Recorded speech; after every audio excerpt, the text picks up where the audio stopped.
There is a delay, so please allow time for an answer. Council and staff, please remain muted unless presenting, and please remember to choose your raise your hand button when requesting the mayor to recognize you. Callers, the moderator will leave you muted until the mayor calls for public comment. If you would like to speak to the item currently presented, please press *9 or choose the raise your hand feature to let the moderator know you wish to speak. The moderator will unmute the callers in random order and recognize them by the last 4 digits of their phone number or user ID. Once unmuted, you will have 3 minutes to speak.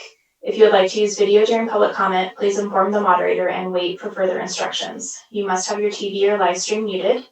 Please remain on the line. The mayor will begin the meeting shortly. Thank you, Hannah.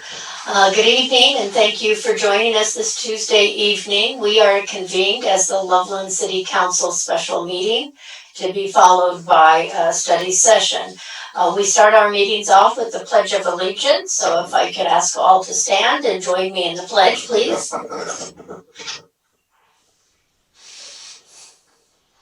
I pledge allegiance to the flag of the United States of America and to the republic for which it stands, one nation, under God, indivisible, with liberty and justice for all.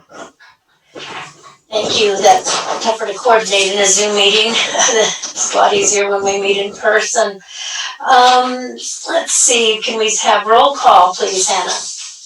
Yes, ma'am. Marsh? Here. Overcash? Here. Malloy? Here. Ball? Here. Wright? Here. Sampson? Here. Vogel? Here. Clark?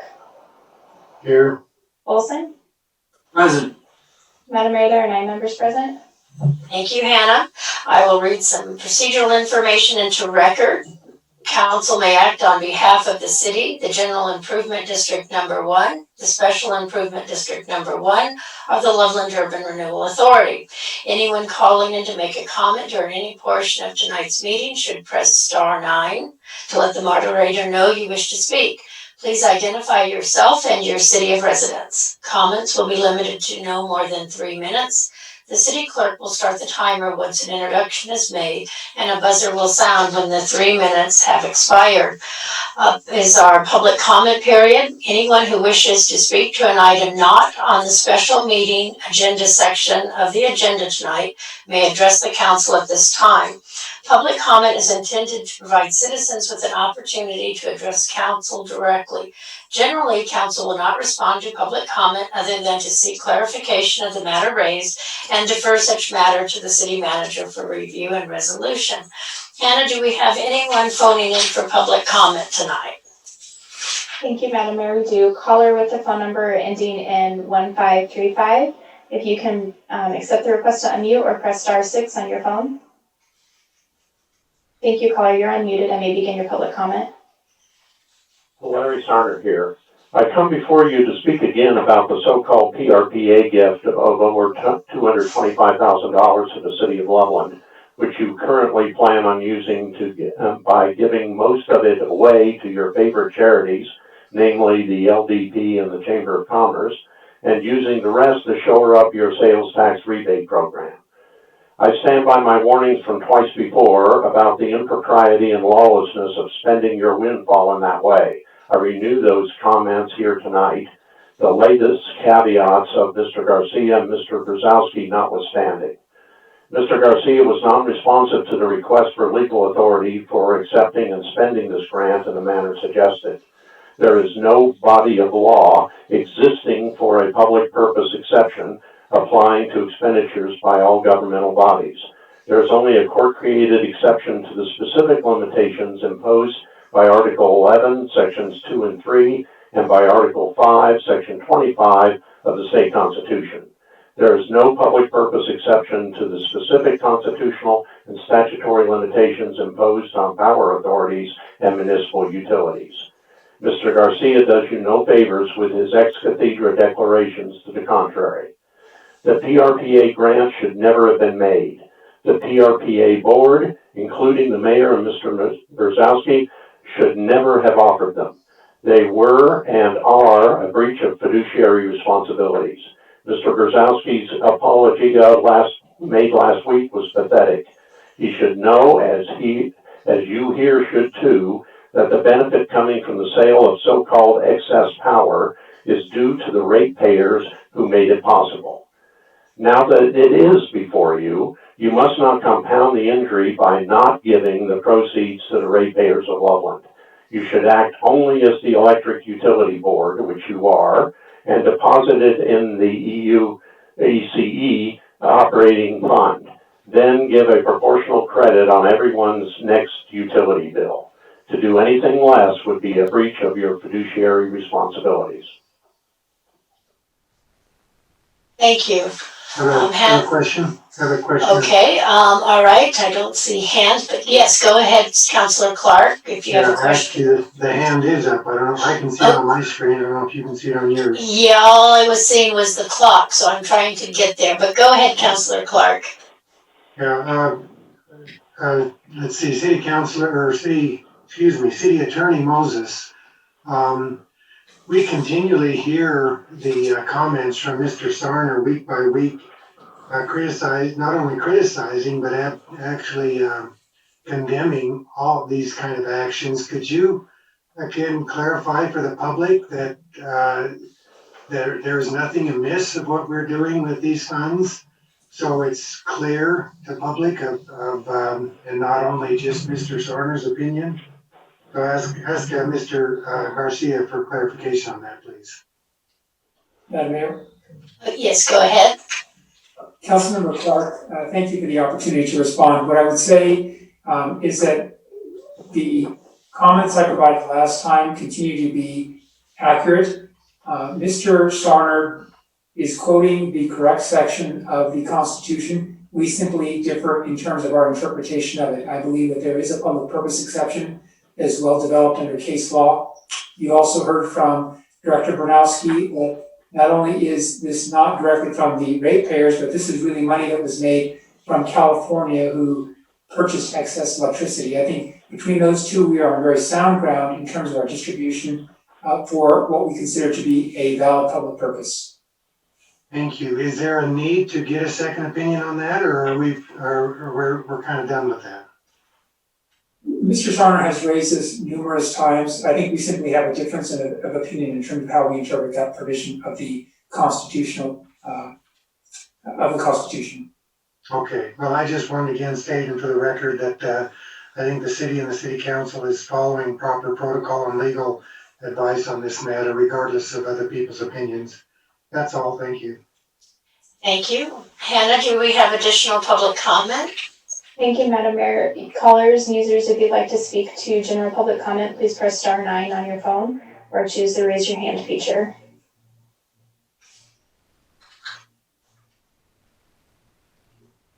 I do not have anyone else, Madam Mayor. All right, do we have any email public comment? No, ma'am. All right, we'll close public comment. Moving on to our agenda, our regular agenda under the special meeting is item 3.1 from Human Resources. Julia Holland will be the presenter. Municipal Judge Joneson, biannual performance review with possible executive session. I assume Judge Jerry, you're here with us. I see your name. I thought I did. Because I can't see Judge Jerry's. I believe she is working on getting unmuted, Madam Mayor. Okay. Can you see me? I can't see you, but I'm now hearing your voice. Judge, you typically have a public presentation, and then we ask if you want to go into executive session. So I'll ask you both those things tonight.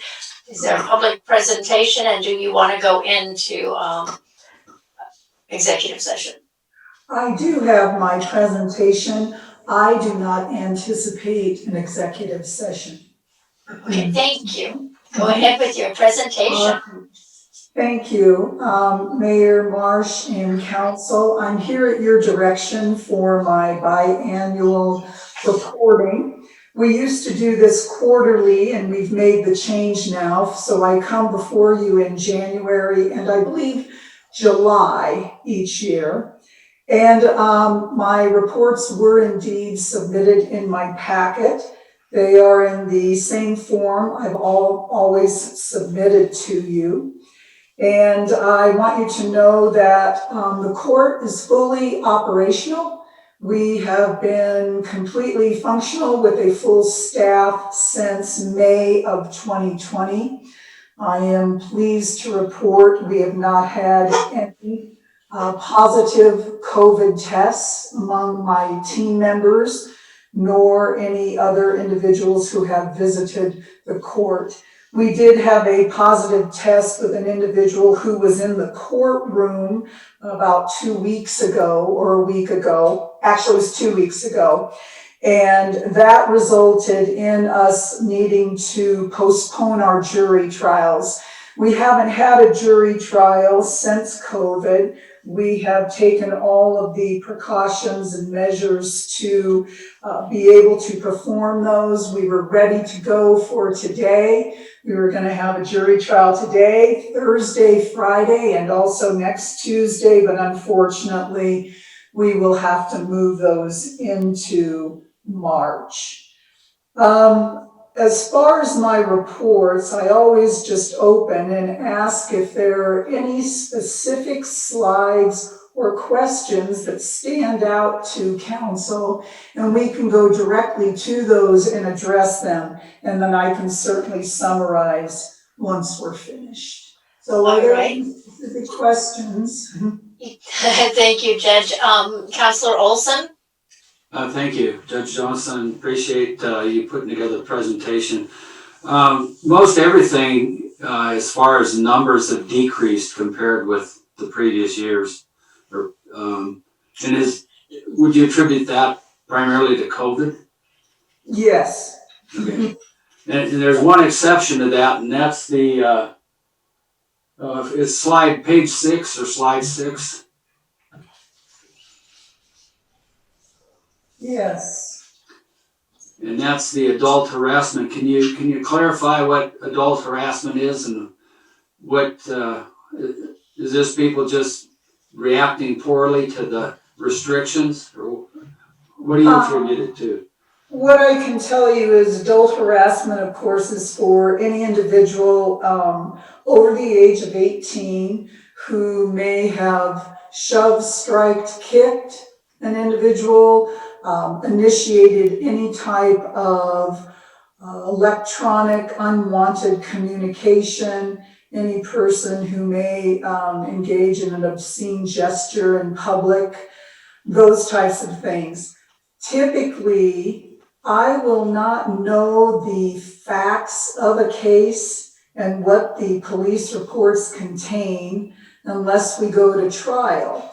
And so if there's a plea agreement that's reached between the city prosecutor and the defendant, I will typically not know the true facts and circumstances. I'll get a minor factual basis to enter the plea. So to answer that question, I really don't know why there were 7 more harassment charges this last quarter compared to 2019. Okay. And with the schools, for all practical purposes, being closed since March, any of the teen programs, are they pretty much on hold? I mean, you still have youth that have a little bit of a run-in with the law, but the numbers I saw were 0 as far as any of the teen programs. Right. And that was my next note here. I'm to report to you any notable trends, and clearly you have focused in on that. The notable trend for these reports is certainly the decrease in juvenile cases, and that is directly correlated to the fact that the juveniles aren't in school. Specifically, you'll see slide number 18, we went on the tobacco and vaping from 92 our last quarter of 2019 to 0 this year. Also on the next slide, on our drug code charges. You can see a significant decrease. And then also on slide 20 are theft. And these are all three juvenile offenses, which clearly indicate the fact that the kids aren't in school is significant for the number of charges that law enforcement has come into contact with. So, You said the court was pretty much fully in operation. Is there anything that you are lacking that you need from that council might be able to help? no, we're doing really well. We modified our dockets when COVID came about, so we have staggered dockets now, and that I can only have 16 people in the courtroom at one time with the 6-foot social distancing. So rather than have 60 people in there, at one time, I now have 3 or 4 separate dockets throughout the day that we house 12 to 16 people at a time.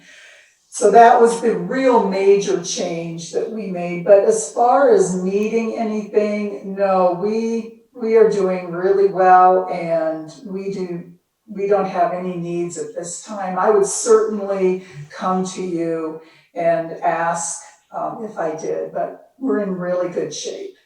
Has your backlog of cases increased, or you've been able to keep up with everything? Well, fortunately, we have been able to really keep up with them thanks to having an additional individual on staff now. So I have the 4 clerks who are always in the back room processing all the cases and the tickets that come in constantly all day. Then one of them will be in the courtroom with me during the docket. We have our case manager who handles all of our probation and supervised or our suspended sentence offenders. And then of course, Patty, our court administrator. So we are fully staffed and in good shape. Well, thanks for the great work you're doing, Judge. I appreciate it. You're welcome. Thank you, Counselor Clark. You're up next. Thank you.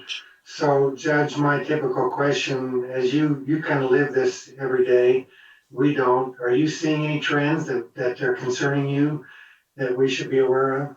No, with like specific offenses, no. The only trend that's really notable this time is the decrease in the juvenile cases. And this is temporary because I fully anticipate school being back in session, hopefully, this fall and forward from there. But no real criminal offense trends at all.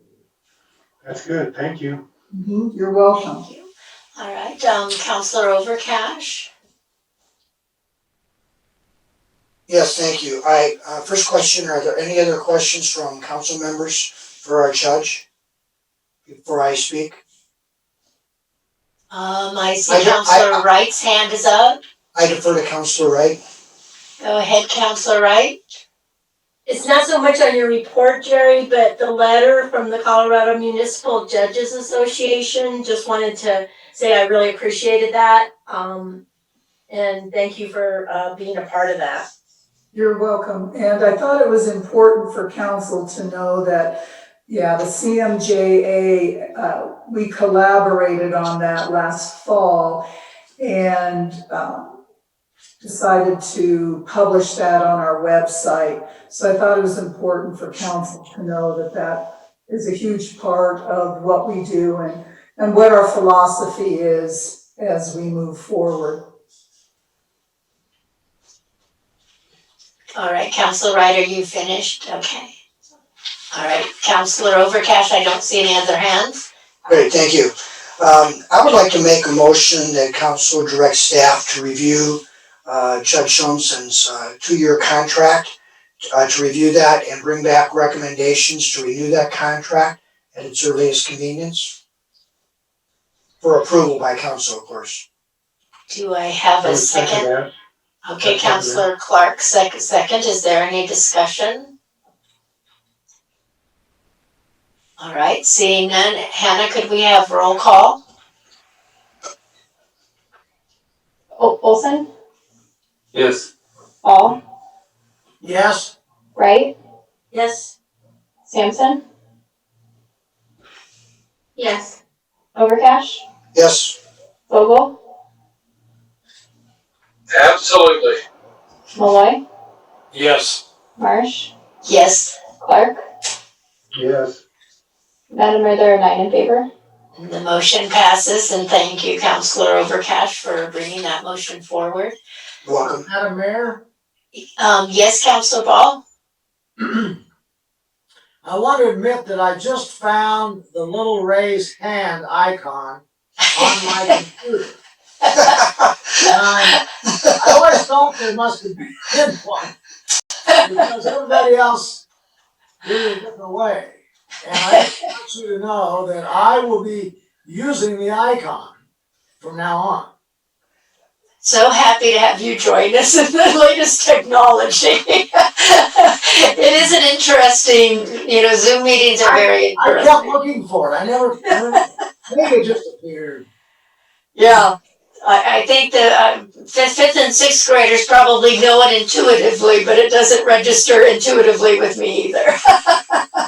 Now, Richard, don't get too cocky, because some of the times the form they send out, it changes the location of it. Uh-oh. So I'll do you this. have to be smarter than it, and you have to look for it. Sometimes it's under this little icon that looks like a clown with a hat on. That's the problem. Yeah. It hasn't been visible, I don't think. All right, thank you, Judge Jerry. I'm not seeing any other hands. Let me give it back to you for any final remarks. I hope you know we all appreciate all that you do for us.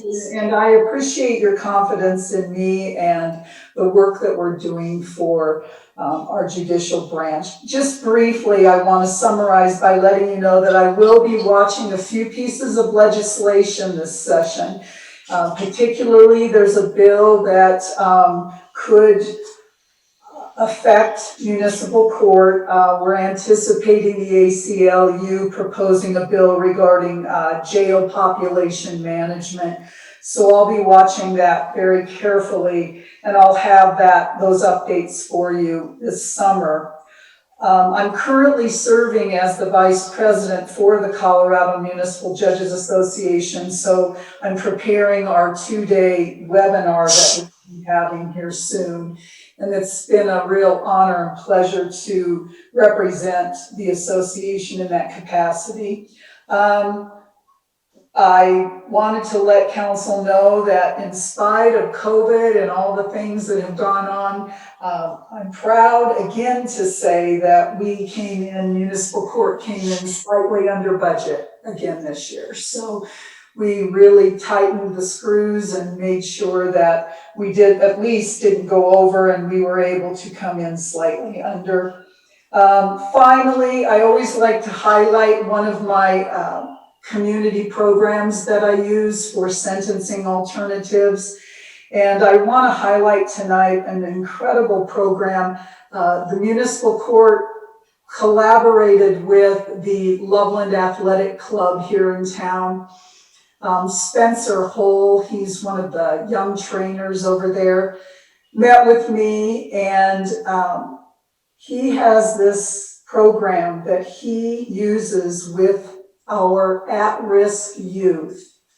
And I've been able to sentence 6 youth to his program, 4 or 6, I can't remember for sure.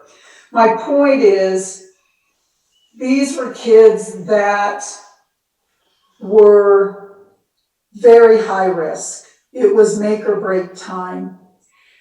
These young individuals have been under Spencer's program for a minimum of 90 days.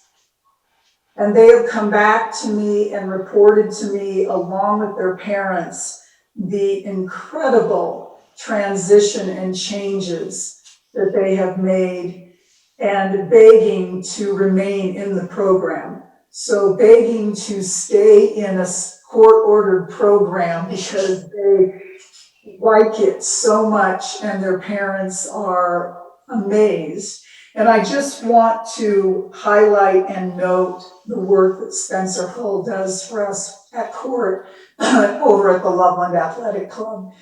I call him our juvenile whisperer because he's able to do something. I don't know what it is, but the kids respond very well to him.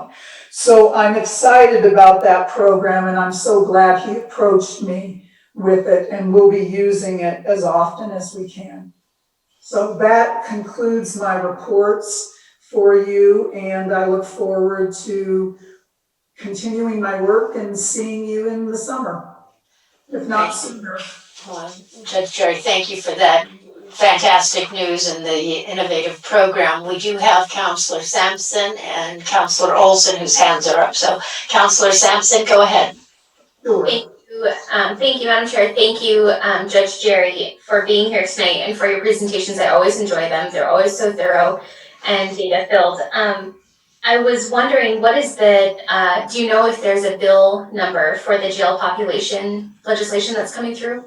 I do not. I just received word of it, but I will certainly share that with you as soon as I know. I will give you all the details. I can send those to you.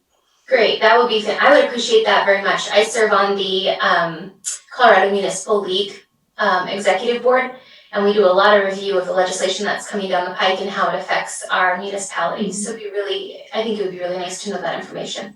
I will make sure you're on the list. Great, thank you. And then I did want to say just briefly, thank you for your service to Loveland and to the association. I, just like Councilor Wright, really appreciated that letter that was written by your association. That was fantastic to hear that, to read that commitment to equity and to all of everything that the letter stated.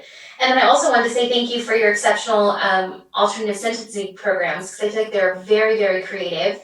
And especially with the climate right now, after the summer and everything, with concerns about sentencing programs and, just all of that goes with it. I think you are really ahead of the curve, it sounds like. So thank you. And please pass that along to Loveland Athletic Club as well, because that's really cool partnership. I like to have a lot of tools in my toolbox. I like to keep it very full. So thank you. Well, thank you. Thank you for doing that, because I think you built some of those tools yourself. So thank you. All right, thank you, Counselor Olson. Yeah, I just want to clarify, the Loveland Athletic Club, that's down south off Lincoln? It is. I think, yes, I believe it's still owned by Jay and Tara Watterson. Yeah, okay. Well, please extend my appreciation for their involvement in our youth. I think Great people to work with. Can give them a purpose, and our pastor is an example of that years ago, where he had somebody come alongside him and get involved in the weight training and so forth, and he's pretty buff now. So I won't arm wrestle him, but it changed his outlook of life. So it really reaped some great benefits. I know for the youth that I've sentenced, it's a complete process, both physically, emotionally, cognitively, and they get to go over to the gym. They have a ninja course over there, and the kids get to use it, and that's part of this program. So they go through that physical ninja program, and I think that that's really the draw, is the all-encompassing transformation. Well, hopefully maybe some of the other clubs will take heed and get involved as well. I'm sure there's plenty of opportunities out there. Another club approach, and it's the mountain climbing wall. They've come to us as well, and we're just finalizing some details on possibly having some collaboration with them as well. So that's great. We'll see how that works. Thanks so much. Appreciate it. All right, Judge Jerry, I don't see any other hands, so just a big thank you for all you and your staff do. Appreciate you. You're very welcome. Thank you. Have a nice evening. All right. Moving on to the last item on our special meeting agenda, which is item 3.2 from Water and Power. Joe Bernowski will be the presenter, resolution approving water and power donations and making a public purpose finding. Joe, go ahead. Thank you, Madam Mayor. Good evening, Madam Mayor and Council. My name is Joe Bernowski. I am the Director of Water and Power here for the City of Loveland. I come before you this evening to talk about donations and making a public purpose finding for those donations and gifts from both Pulse and Water and Power. It'll be a very brief agenda. We'll talk about the applicable state laws, the Customer Relations Division and Pulse, and we'll have a table of the proposed expenditures for this calendar year 2021. And then finally, we will request City Council approval of Resolution 11-2021. So Shane, next slide, please. I think we just went over that. So we'll just move on to the next one, Shane. Thank you. There is applicable state law, and I'd like to thank the City Attorney's Office. I could not have done this without them. Unlike the City Manager, I don't play at an attorney. I don't pretend. Steve does that sometimes. It's a lot of fun. The Colorado Constitution prohibits appropriations for virtually any type of reason to third-party entities unless there is a public purpose to that appropriation, and it is this body that has to make that determination. Loveland Municipal Code 3.04.90 allows you, the City Council, to appropriate money for several public purposes. Advertising, marketing the business, social, educational advantages, and obviously the natural resources and scenic attractions of the city. Next slide, Shane. We're talking about two divisions within the Department of Water and Power this evening. One is the Customer Relations Division, which has been with the department for quite a while, and Pulse, which is our newest division. Both of these divisions, both of these groups engage in a number of promotional, outreach, and educational efforts to the community of Loveland. The Customer Relations Division has a very, very wide charge. They are charged with educating customers, as well as working on a number of efficiency programs for both water and power. Many of these are done in conjunction with Platte River Power Authority. On the other hand, Pulse, our newest division, as you well know, that division, that enterprise, operates in a commercially competitive environment, and it involves a significant amount of promotional events and gifts. And hopefully, someday soon, when we get back to holding public events, such as the concerts in the lagoon, they will provide community support for events such as that, as well as schools and other public festivals. Next slide, please, Shane. Here are the proposed donations and gifts by the divisions. All of these proposed donations are included in the 2021 approved budget. And I should note, for the benefit of the viewing public, that these are all enterprise funds. These monies do not emanate from the general fund, but rather from the individual enterprise funds within Water and Power. And with that, I will close and ask for your questions if you have any, and then for your approval of Resolution 11-2021. Thank you. Councilor Malloy. Thanks, Joe. I just have the one question on your description. I understand the majority of those items. Of course, the big dollar item, the $85,000. I understand the utility is a enterprise fund and everything, and that the being on the utility commission, I know the city's doing very well, obviously with funding. But the $85,000, I just wondering, is there any kind of breakdown? Gives a better idea of how that is split up between sponsorships and sales meetings and art signs? I had asked, thank you, Councilor Malloy. When we were first putting this presentation to you together, we did have a little bit more breakdown, but this is probably as accurate as we can be at this particular point in time for two reasons. One, this is going to be really our first full year of active enterprise in terms of having customers. We just lit up our first residential customers last July, and of course commercial customers just late last year. So quite honestly, we really don't know where these funds will go specifically. We obviously the other factor is COVID. We would like to be doing a lot more community engagement with schools, with community events, obviously forthcoming with the concerts at the Lagoon, events like that, downtown, the Cherry Pie Festival, and so on. But we really just simply do not know what we can and cannot do. These were intended to be not to exceed figures, and so not specific breakdowns and saying, I know I will be spending X $1,000 or whatever for a specific event or a specific purpose. And that's why I kind of figured, kind of understood that we'd have a better look next year with different times, and of course Pulse is all new and everything else, and that the breakdown would be more available. I know the funds are put there for doesn't mean it's a not to exceed amount. I know sponsorships cost quite a bit and such to get the word out for Pulse and such. So I just wanted to see if there was anything further you wanted to discuss. Thank you, Councilor. One of the things I would like to point out is that a requirement of this is that these expenditures have to be tracked. So in other words, if there is some type of a school festival that we want to support, we will be tracking that and say to this particular school on this date for this purpose. And so by the end of the year, we will have a reconciliation of where these funds went, and obviously that would be available for next year's as a presentation to say this is where the funds went and in detail. Okay, very good. Thank you, Joe.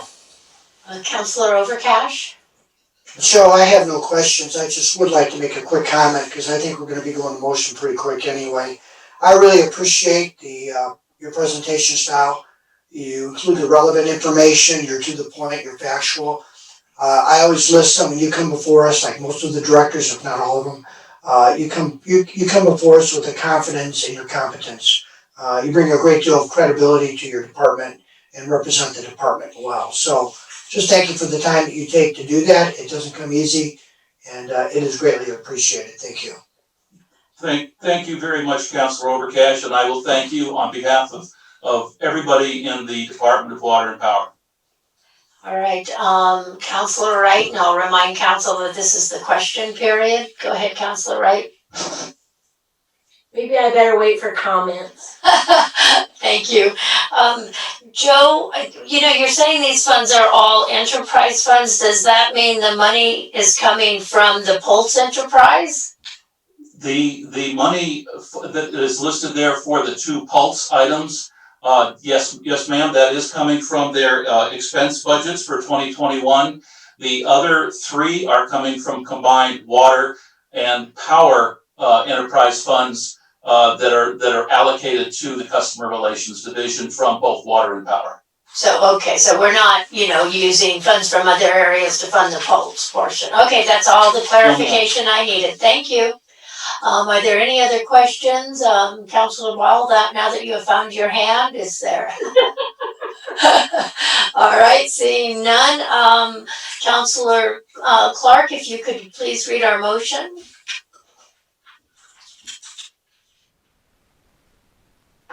I move to approve resolution number R-11-2021, approving water and power donations and making a public purpose finding. Second. All right, Councilor Olson seconded the motion. Hannah, we'll open up public comment. Do we have any phone-in public comment on this item? Thank you, Madam Mayor. Callers, if you'd like to speak to this item, please press *9 on your phone or choose the raise your hand feature.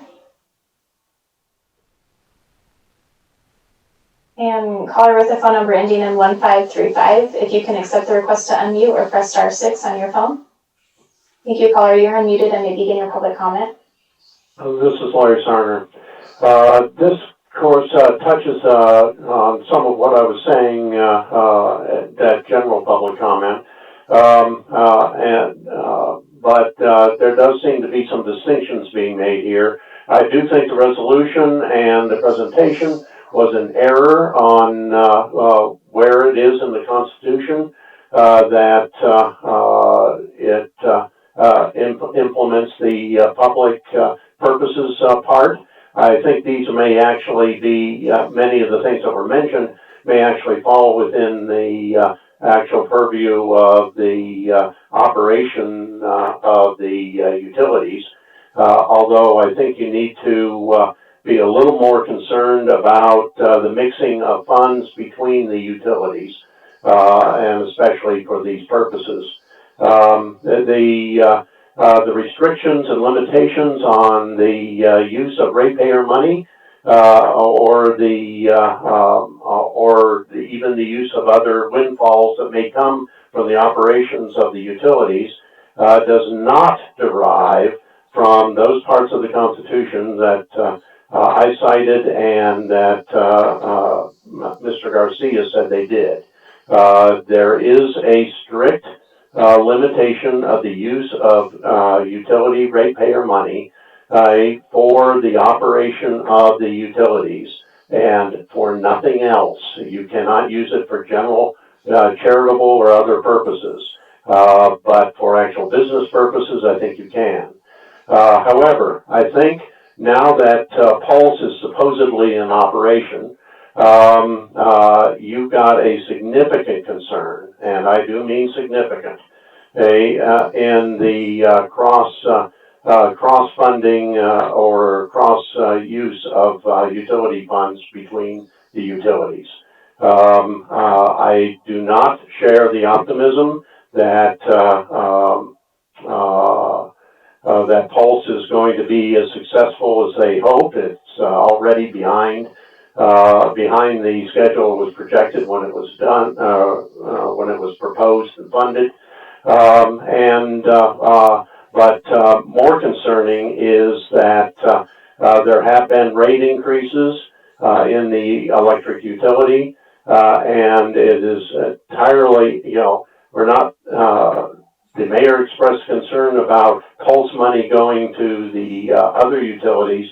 I think you need to be much more concerned about other utilities, in particular the electric, going into Pulse. And there seems to be some confusion over governance because Pulse and the power department is supposed to be regulated by the ECE as a separate entity, with the board, with the council being the board for it.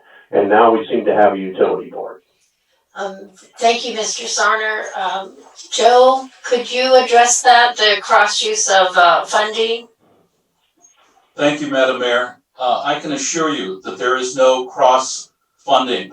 Before me on the screen I have here in my office, I have 3 PDF files. I have the water 10-year financial plan, the power 10-year financial plan, and the Pulse 10-year financial plan. I know the origin of revenues, and I know the destination of expenses, and I understand the capital that is being expended on an annual basis going out 10 years. And I can assure you that there is no cross, that there is no transferring of funds from one to the other. There are other interfund transfers. For example, we'll be talking about raw water next week. There is a contribution from the treated water fund to the raw water fund. Okay, so those are 2 separate funds, but that is a transfer. But in terms of supporting Pulse, Pulse is standing on its own, and I might say that it's doing very, very well. We are very enthusiastic about its progress, and I have great optimism about its success in the future. Thank you, Joe, for your response and the update. All right, Hannah, do we have any additional phone and public comment on this item? Callers, if you'd like to speak to this item, please press *9 on your phone or choose the raise your hand feature. I do not have anyone, Madam Mayor. All right, Hannah, do we have any email public comment on this item? No, ma'am. All right, we'll close public comment on this item and bring it to council for discussion. Councilor Wright, you had wanted to comment, so please go ahead. My only caution, Joe, is there are like 80 nonprofits in Loveland, and when you choose, like I saw there's a balloon festival and you're just gonna have to be really careful because there are so many, and how you decide, and I've talked to City Manager Adams about the same thing, is I feel like we have to be very cautious the selection process for that. Councilor Wright, thank you for that comment, and I can rest assured that that is something that we take very, very seriously. We look to do good things with these funds, but at the same time, we look for it to provide a benefit to the ratepayers. There is a reason why we have educational outreach. There's a reason why we have efficiency plans. There's a reason why Pulse will be doing commercial outreach. And again, we are looking for that balance that benefits the community and also benefits the enterprise. Thank you. Thank you, Councilor Wright, and thank you, Joe. Councilor Sampson? Thank you, Madam Chair. Thank you, Joe, for your presentation. I just wanted to let you all know I'm having technical difficulties with my camera. It says I don't have one. So I might have to leave the meeting and come back. So you know, sorry, off topic for now. All right, hang in there, Councilor Sampson, until we do a roll call on the vote, please. All right, I don't see any other hands. So a motion to approve resolution number R-11-2021, approving water and power donations and making a public purpose finding. Roll call, please, Hannah. Thank you, Madam Mayor. Can I just confirm before roll call? I didn't make a note of who seconded. Was it seconded? Yeah, it was before we went to public. I did. Councilor Wilson, thank you. Okay, thank you, Hannah, for clarification there. Thank you. Councilor Ball? Yes. Councilor Wright? Yes. Sampson? Yes. Overcash? Yes. Vogel? Councilor Malloy? Yes. Marsh? Yes. Clark? Yes. Olson? Yes. And Councilor Vogel? John, you're muted. He's driving. Madam Mayor, there are 8 in favor. All right, we're gonna say that motion passed unanimously. And that concludes the special meeting portion of our evening. So we are now adjourned to study session. We only have one item on the study session. It's 5.1 from City Manager Justine Bruno will be giving the presentation. It's 2021 Communications and Engagement Roadmap. Go ahead, Justine. Madam Mayor, Oh, yes. I finally got my audio to work. Add me with that last vote. Add me as a positive that last vote. All right, I'll trust Hannah and our city attorney to figure that one out. Okay, go ahead, Justine. Thanks, Mayor. Good evening, Mayor, members of the council. Justine Bruno, Assistant to the City Manager. Tonight, I'm very excited to present to you the 2021 Communication and Engagement Roadmap for our city. Just as a cautionary note, tonight's presentation is a little long. It's about an hour, and so what I'd like to do with you throughout the presentation is just kind of check in as we move through sections to see whatever questions or comments you have. But the goal of tonight is really to provide an overview to council on the roadmap. So how we plan to communicate, engage, outreach, and collaborate with our community, our constituents, and with our staff, and to make sure that we are not missing anything significant that council would like to see. And so your feedback on the initiatives and this plan to move forward would be very helpful tonight. So Justine, do you want us to wait until you check in for our questions? I'm going to be checking in about every 2 slides, so if you want to wait until that point, we can probably move through a little more efficiently that way. Thank you. Thanks, Mayor. So I'll start tonight and I'll provide a review of the roadmap that we have. I'll talk about the division rebrand and restructure that we needed to undertake to implement the roadmap. I'll talk about how you or any audience member should interpret the roadmap by going through the key. And then I will be highlighting the 4 focus areas that we have in the roadmap and follow that with the strategies and initiatives that support each focus area, including the performance measure. So before we get into the details of the roadmap, I do want to spend just a moment talking about what our challenges have really been as it relates to kind of communications, engagement, collaboration, outreach, and how we've been approaching that from the community perspective as well as internally. Because I think it's really important that we have a kind of an assessment and understanding of this. And so in my time here and working with our division, I've seen kind of three main themes that I believe have brought us some difficulty in this area. The first being that there has not essentially been an overarching formal strategy or approach to how we will manage communications, engagement, how we're going to do that across the organization. And so that has really been delegated to the departments. And so what can happen with that is you get a very different result from department to department when no one's following an overarching strategy or a guide. We also have been more traditionally a public information office, and with that, that focus is really one directional. So informing the public, responding to requests, it's less of that proactivity, it's less of that dialogue and engagement focus, and so we've really been rooted in that model. In addition to that, we do not have supportive structure or processes in place.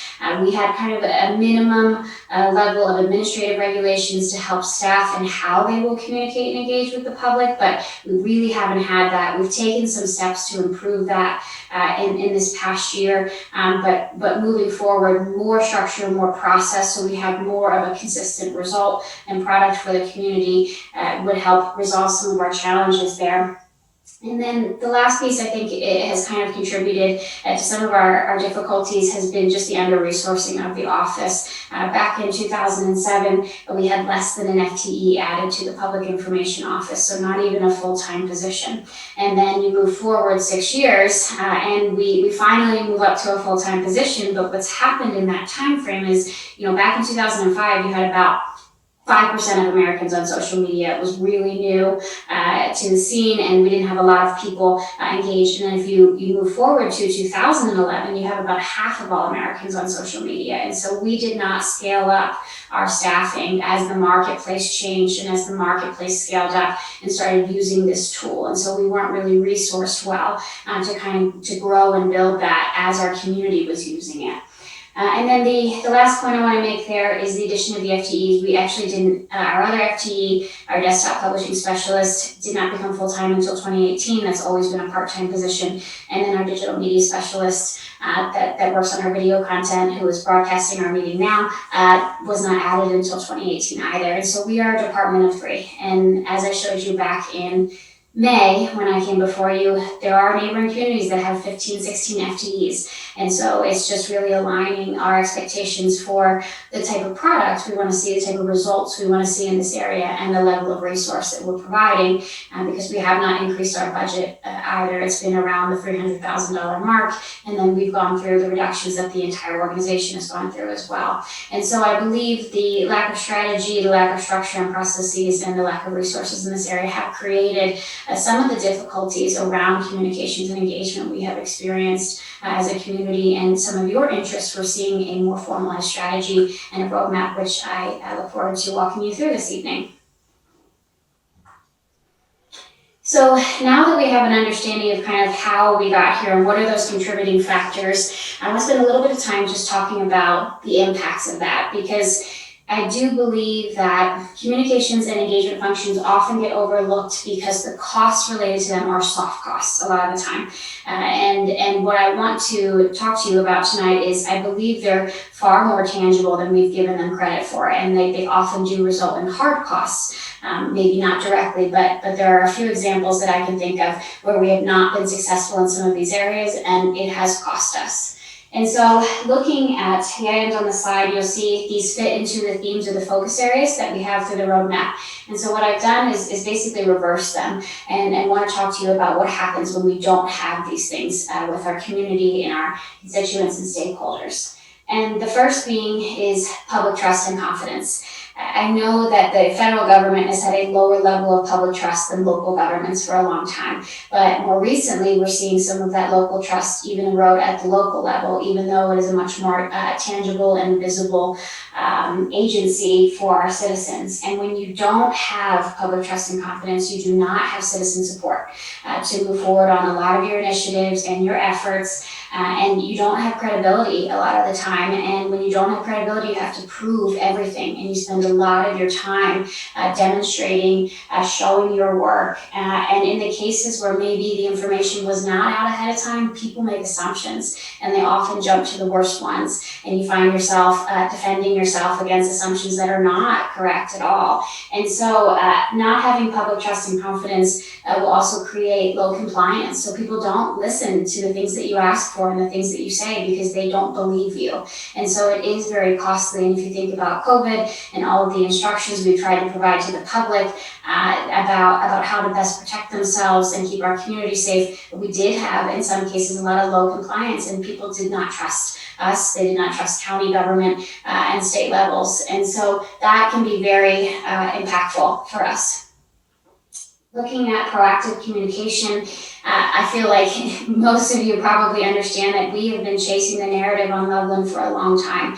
It feels like we are always kind of behind the story and we're always trying to navigate and catch up. And so with this, and I know members of ELT would agree with this, that when you don't proactively communicate and you don't help manage the narrative, you spend a whole lot of time correcting misinformation. That's where a lot of our energy goes. And so we can prevent some of that by bringing items forward and not just responding to people's interests, but being proactive about what we're putting out there.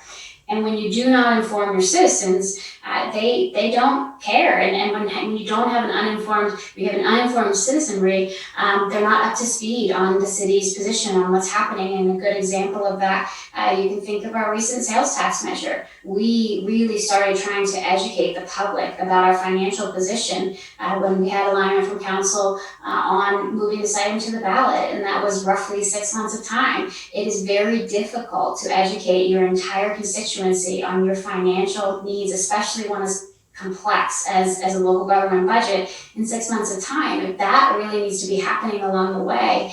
And so with that, it's very important to view public education as a continuous process. It's the same way as, you can't make friends when you need them, but you can't educate the public just when you need them. You really have to be doing this as you go. And so if you don't do that, you will spend all of your time fighting misinformation instead of getting the real content out there that is correct and that is factual. Looking at collaboration, coordination, and engagement, when you do not go out and proactively engage your stakeholders and invite them into the process, they're apathetic. They don't care as much. You have not solicited them. And what happens there is it can result in not having people in the process.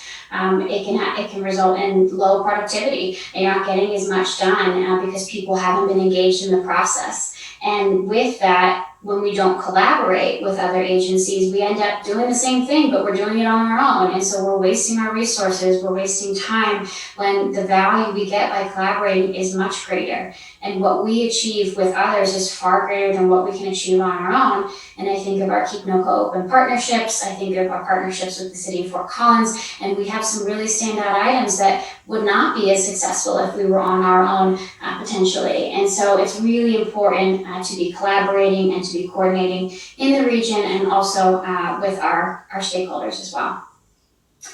Looking at transparency and inclusion, it's really a fundamental process in what we do. And with that, if it is if it's not done properly, what it really does is it extends problem resolution. And so one example I want to give you of that is think of our recent vaping roundtable work that's going to the businesses. And so we had members of council, especially Councilor Wright, that believed that this group was not properly included in this process, and they were not kind of brought in to be heard. And so what this has done is extended the time frame to make some of the decisions on the proposals before you, because this step has to happen. And so when we don't take some of those steps up front and early, it extends a resolution of a particular issue. Additionally, when people aren't included in decisions, they don't take ownership of any decisions or outcomes. And that is problematic, because then the city is the only one owning the issue, and it really needs to involve our stakeholders as well. And then the last piece I want you to think about with costs relating to not communicating, collaborating, and engaging is brand management. And I know this is for some a very different concept for a municipality to be thinking about that, but our brand it tells people who we are, and what it is really is people's experience after they interact with us. And a brand is incredibly strong. You think of those private entities that have really strong brands, and one example I'll give you is Starbucks. When you go into a Starbucks, you know what kind of coffee you're getting, at what price you're paying, what it smells like, what the furniture's like, that you're going to have Wi-Fi, access to restrooms, basically the type of experience you're going to have. And that brand and that strong brand management creates customer loyalty, and it creates investment. And that's how I would encourage you to think about that, is when you don't take any efforts to manage your brand, you don't have a clear identity, and you don't have a clear message. And so people do not invest in you, and they don't want to necessarily live in your community because they don't know why. They may not want to invest and grow their business or stay in Loveland. And so brand management is incredibly important, and it's not just the management of our logos. And so I wanted to just take those two slides and talk about some of the issues that I see around this area and some of the costs, and check in with City Council to see if you had anything you wanted to add or any questions you have for me. All right, I'm not seeing any hands right now. Councilor Overcash, go ahead.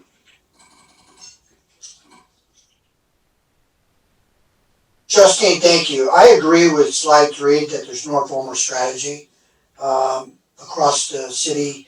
I shouldn't say no, it could certainly be improved over the years. So I'm glad to recognize that. I also agree that we can improve on our structure and processes moving forward to have better collaboration with the cities and be more efficient.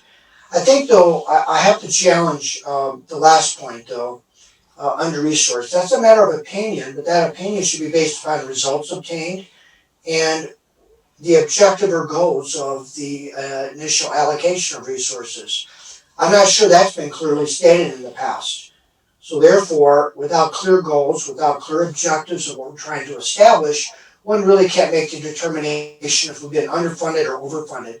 One might argue we've been overfunded because one could say we're not getting the results that we anticipated. So I commend you for bringing that point up, because I think going forward, we need a clear understanding, you've done that in your document, of what we're trying to do and what that investment would be and what we anticipate as the results.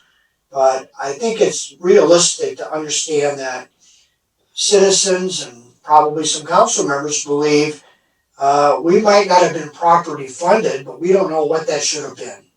We just kind of go along with, in the past, with what is and continue with that process. So I think this is a good discussion. I think we're trying to make work on that side. So I don't want citizens to think that I agree it's underfunded. I don't know. If anything, it might have been overfunded. I don't know, because the objectives weren't clearly stated or measured. So I think you're bringing structure to the process is to be commended, and that's exactly what I know I was looking for. So thanks for doing that, and we'll look forward to the rest of the presentation. All right, Councilor Olson. Oh, I'm sorry. My apologies. I forgot something. Okay. I'm sorry. Justine, when we talk about, you were right on, the qualitative is often hard to measure. And I'm referring to slide 4. But I think, the qualitative is important, but I think we need to be really sensitive to measuring the quantitative as well and having metrics, and not just rely upon the soft data, but the hard data. It's a combination of the two. And one of the things that really that's concerning and that I think we have to avoid in the future is that there's immediate impact when we miscommunicate. But there's that delayed impact, those long-term results or actions and opinions that are formed. And once opinions are formed, as we see on Facebook, it takes an awful lot of data and rational conversation to overcome them. Once somebody comes to an opinion, even if it's incorrect, it's very difficult to change it. So I think the whole action in my mind is how do we prevent? This is a preventative plan. This is like preventative medicine. We prevent problems from coming and becoming much greater than they really could have been if we deal with it correctly up front. And to me, that's a big issue.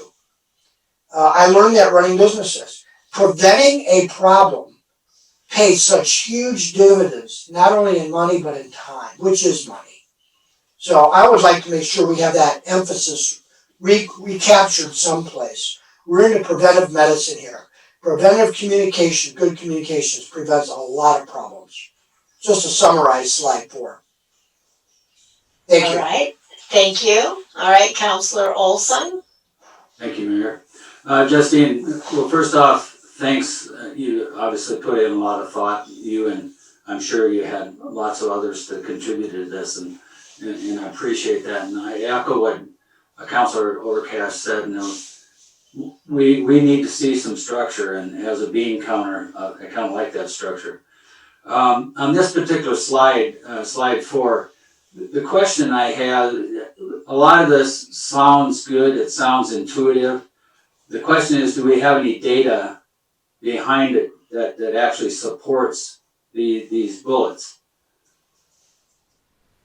Thank you for the question, Councilor Olson. It's a great question. And I would say, since we are really just starting to recognize what some of the challenges have been and been formalizing our strategy with this roadmap, we have not collected the data. What we have in these instances are anecdotal pieces where we may talk to a particular business that said, I didn't want to stay in Loveland because of X, Y, and Z, and maybe it's tied to this. Or we can think of certain pieces where we skipped some of these steps or didn't take this process, as I mentioned, the vaping item, as I mentioned, the sales tax measure item. And so those items, while they're more individual events, we don't normally collect a lot of data, but there probably will be opportunities in the future to measure this if we are running into, which I hope we don't with the roadmap, but running into some of the same challenges to see what the problem area is. But no, just because we're just starting this, really, I don't have a lot of existing data.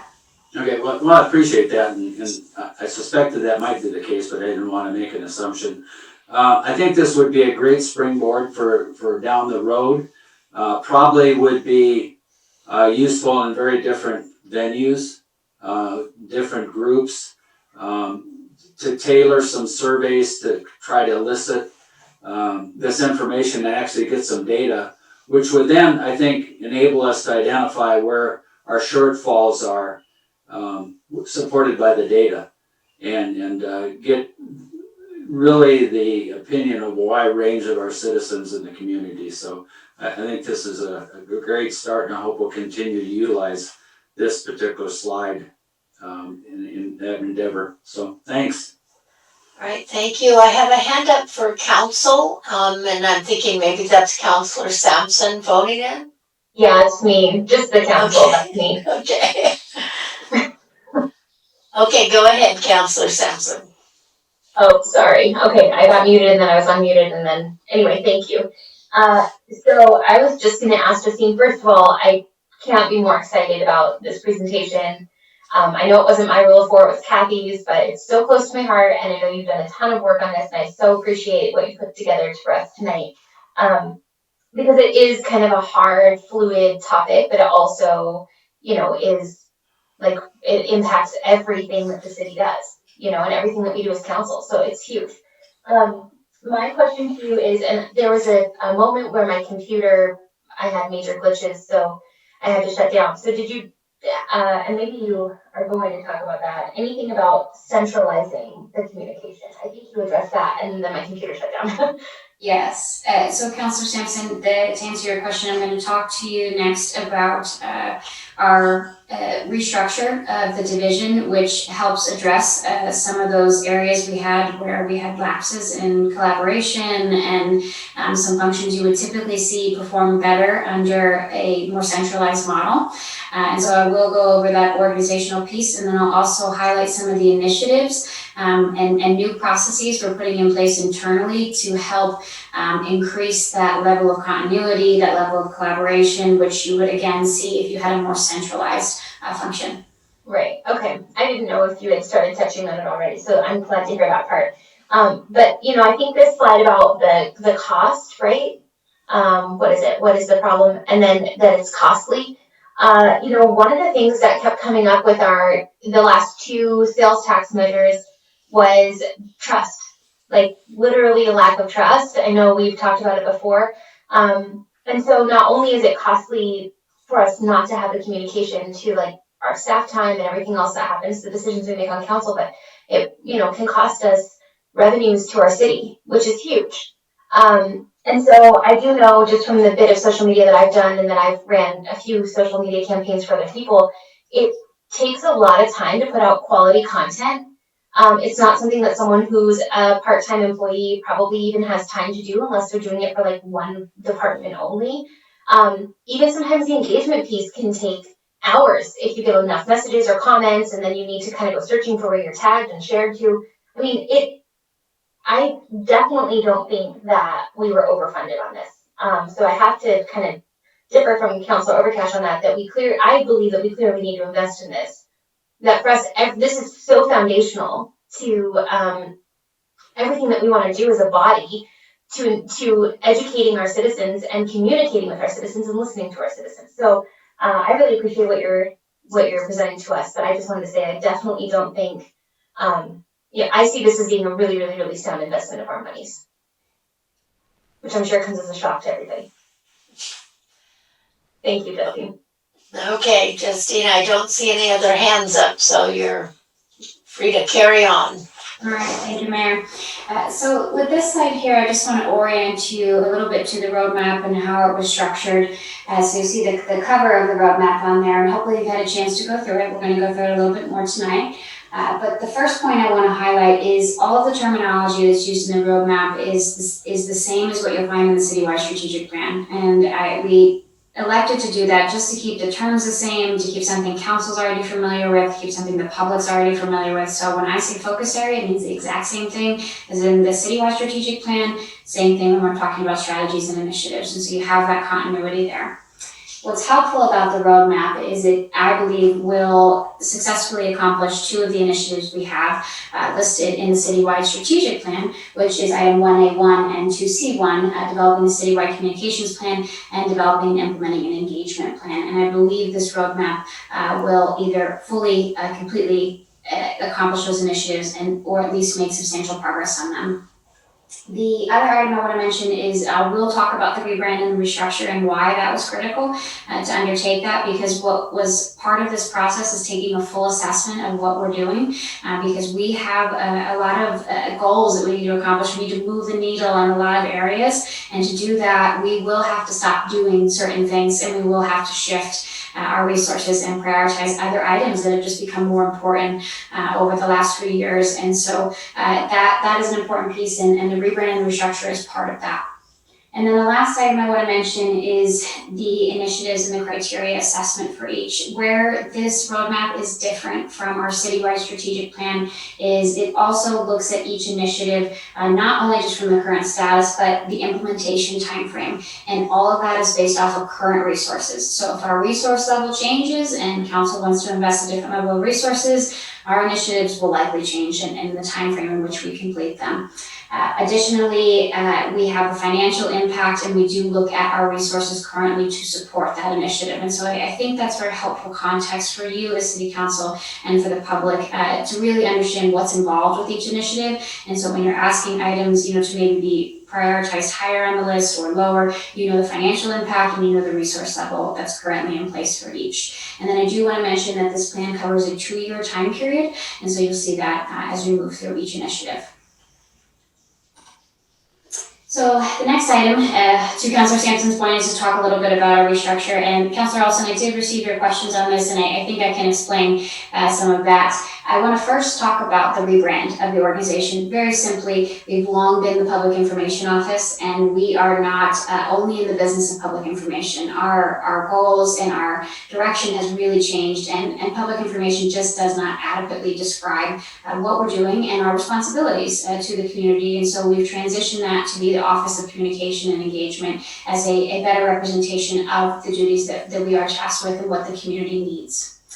Outside of that, I want to talk about the restructure because I came back before you in May and I showed you a chart about all the people in the organization and what resources are centralized and which ones are decentralized. And with that data, we looked at all of the people that had different primary job duties but were working on something related to communications and engagement because there was not a centralized resource to support them. And so with that, council, what I believe happened was provided us their blessing to do some reorganization without adding FTEs. And so that is what you'll see on the right-hand side of the slide. All of the people indicated with a black circle around them are funded. And so these are all of our funded FTEs. Those with a tan circle around them are unfunded. And if you were to ask me what the structure of this division would look like in the future to better support and accomplish our initiatives, these are the FTEs I would recommend to you. And we have shifted them, we've reworked their job descriptions, but I do want to call out two more notable changes. One, which you're already aware of, which is Tom Hacker's transition to the Loveland Police Department. Tom Hacker has been our public information officer for at least 7 years, and he's done a fabulous job, and he is a really great fit for the needs of LPD. I think the council, I think the community, and LPD especially recognize that we need a higher touch with the public in the areas of public safety at this day and age, and we can do a lot more in the areas of outreach, communications, engagement, community connections, and that can really be fostered with the addition of a police media and information officer. And so Tom is transitioned into that role. He's starting that this week, and we're very excited to see the benefit that he will bring to that department and to the community. What we've done with Tom's role is we've revised it, and so that's what you see on the screen under an engagement coordinator role. And so we've reworked that traditional PIO role into being more community focused, more externally focused. And so this is the FTE that's going to be going out to the community, running your neighborhood captains, running your Loveland Citizens Academy, facilitating your town halls. Their focus is really on the community and community engagement. They will also assist with internal communications and all of our traditional media needs, but that position has really been revised to better reflect the priority and the focus on engagement. And then the other pieces, they have the web and social media specialist has been updated, and then again on the tan circles are indicating future opportunities to ultimately build out and grow the division if and when more resources become available. Are there any questions on what I've just covered here?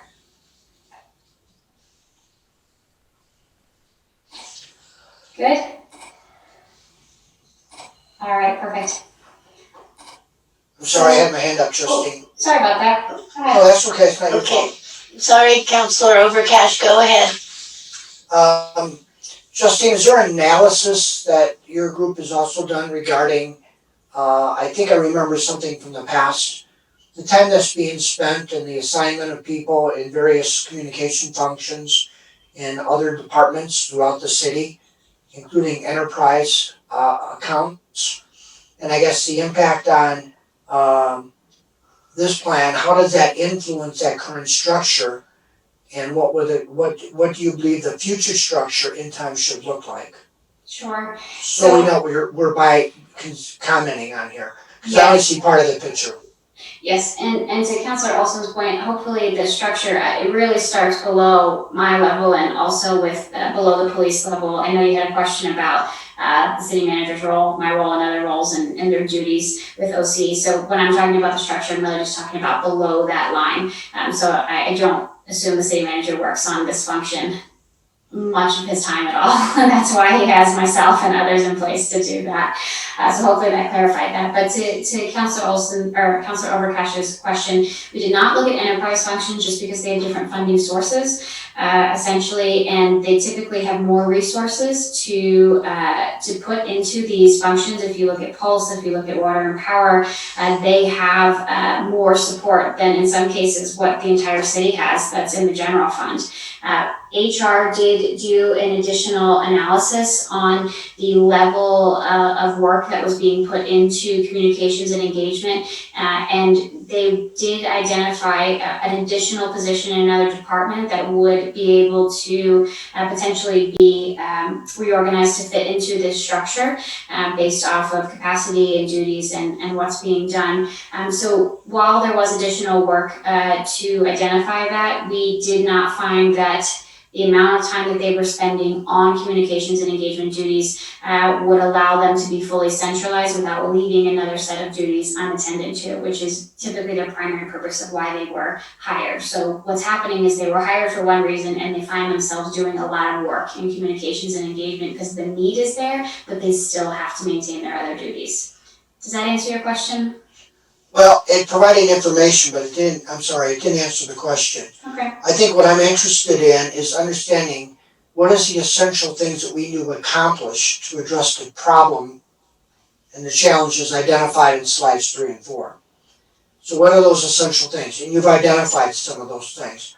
But I think the next step in that, and that maybe that is in your process, but the next step is how do we align the proper functions within the city? And we have a little glimpse here, but it doesn't paint the whole picture of how we need to align our resources throughout the city to accomplish the objectives that you're attempting to accomplish. And I think by not addressing that's difficult to get a vision of where we're trying to get to and how we're getting it. I'm not worried about the head count or what people are doing or not doing. We can redefine positions, but only after we understand function. Sure. So functionally, what do we need, whether it's in the enterprise accounts or in the central department, as this slide shows, in order to address the criteria that we have to address to be successful. Okay. Then we can worry about what people are doing and where they fit, but I don't understand what that is at the moment, so I think that's something we should bring back at some point in time so council has an understanding, because it is a utilization of funds. And all our funds are being utilized come from citizens. And I think we need to have a good understanding of that and be able to present that vision of what we're trying to do.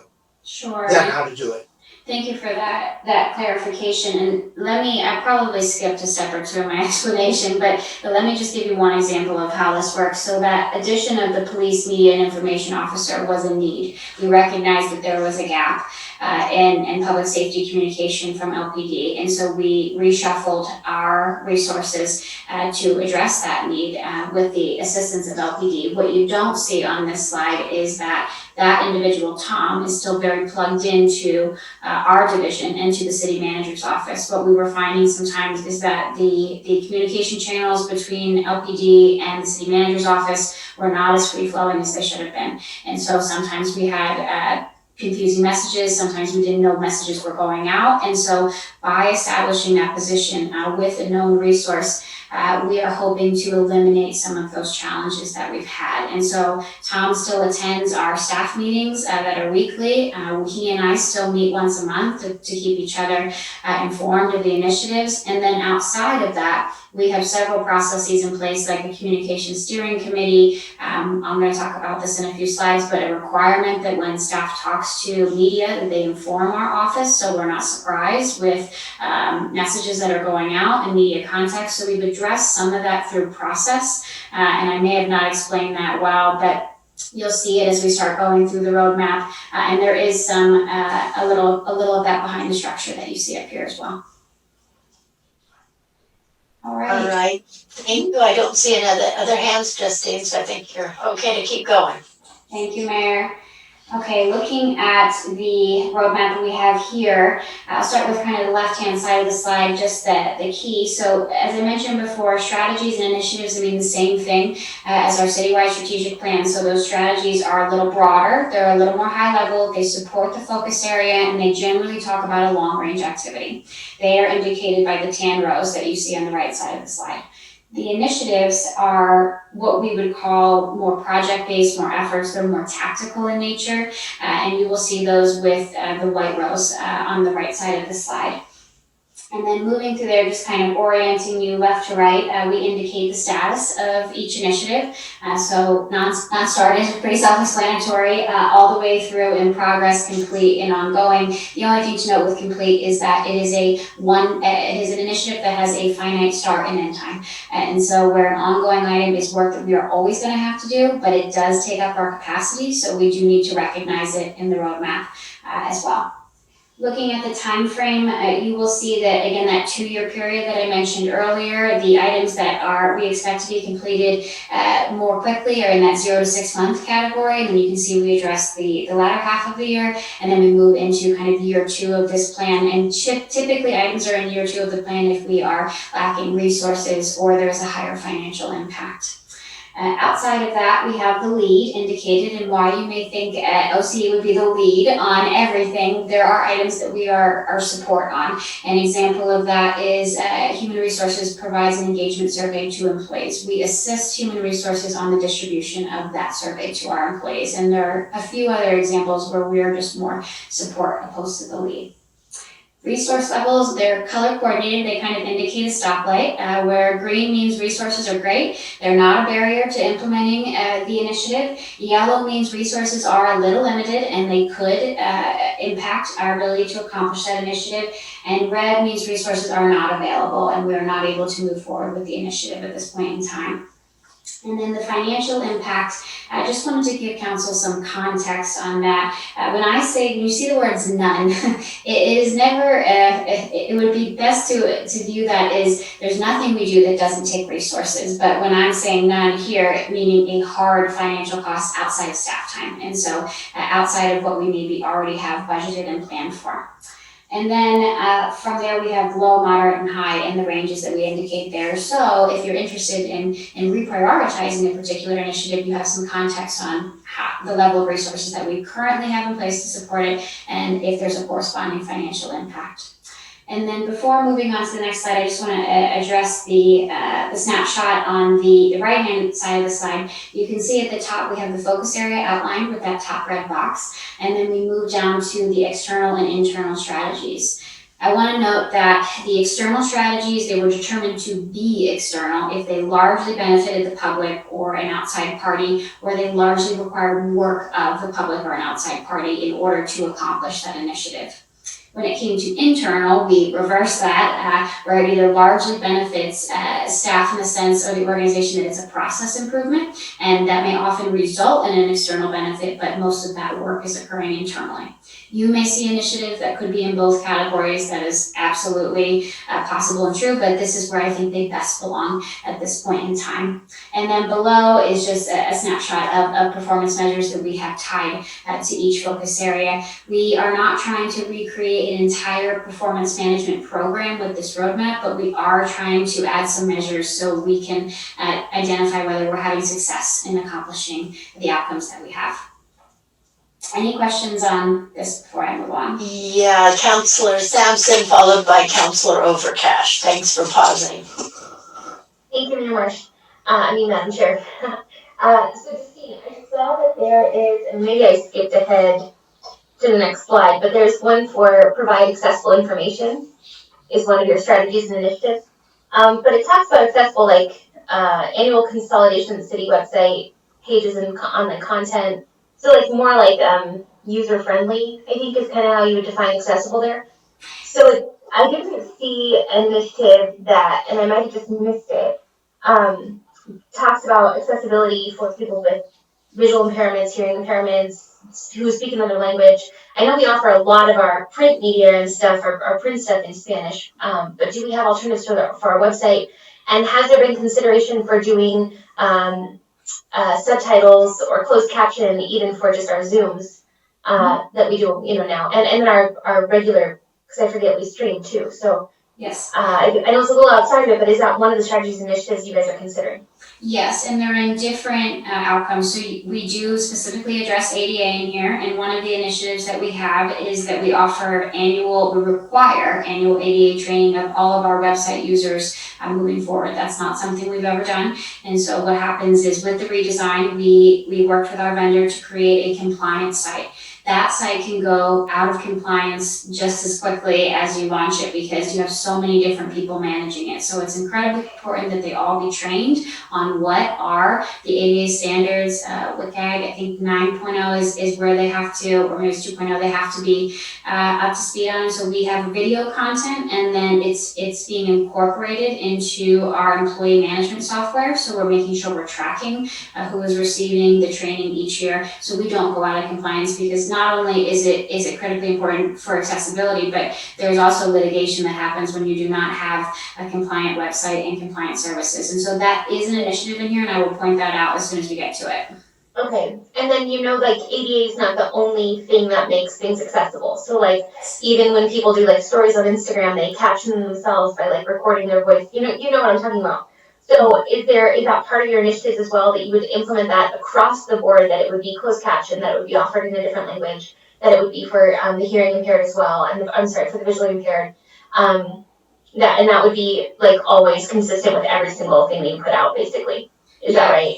So in the third focus area about transparency, fostering transparency and inclusion, we do have several initiatives in there that talk about the addition of closed captioning. So not just on our online content, but our meetings. Our meetings have not been closed captioned. And I believe that, and I think Dan's on the line too, so if he needs to provide more detail, I think we can do that for you. But we have had that as software, that encoder installed, and so it will generate closed captions. But this is something, it's not inexpensive, I will say that, and so there's a cost to it, but it is something that should be in place for our meetings relatively soon moving forward. And then we're doing the same thing. We're going back through all of our social media videos and making sure the caption is on, because the auto-generated captions are not that accurate, and so we have to go back and check each one. So like autocorrect. Yes, we're doing that, and that's also in our social media content strategy and guide, which I'll talk about coming up. But really, we've never had a guide on how people are to administer social media, which is a tool, and so we have now an entire structure that employees have to acknowledge, they have to read, and they have to perform to as a social media moderator for the city. And we have an AR that governs that, as well as guidance. Okay, and then what about like our meetings? So closed caption is an excellent first step, and I think it's probably where a lot of people stop.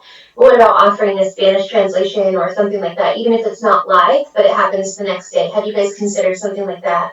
So I do know that we have a resource in the library. Her name is Claudette. She's been extremely helpful as we have utilized her translation services. She runs, I believe, the Spanish-speaking programs for teens and for the youth. But she has been very helpful with the census and translating materials.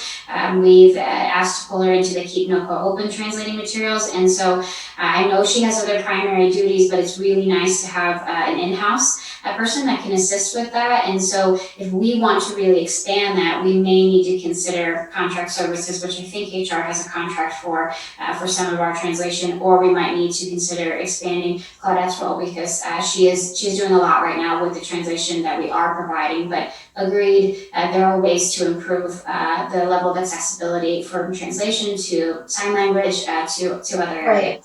Sign language as well, yeah.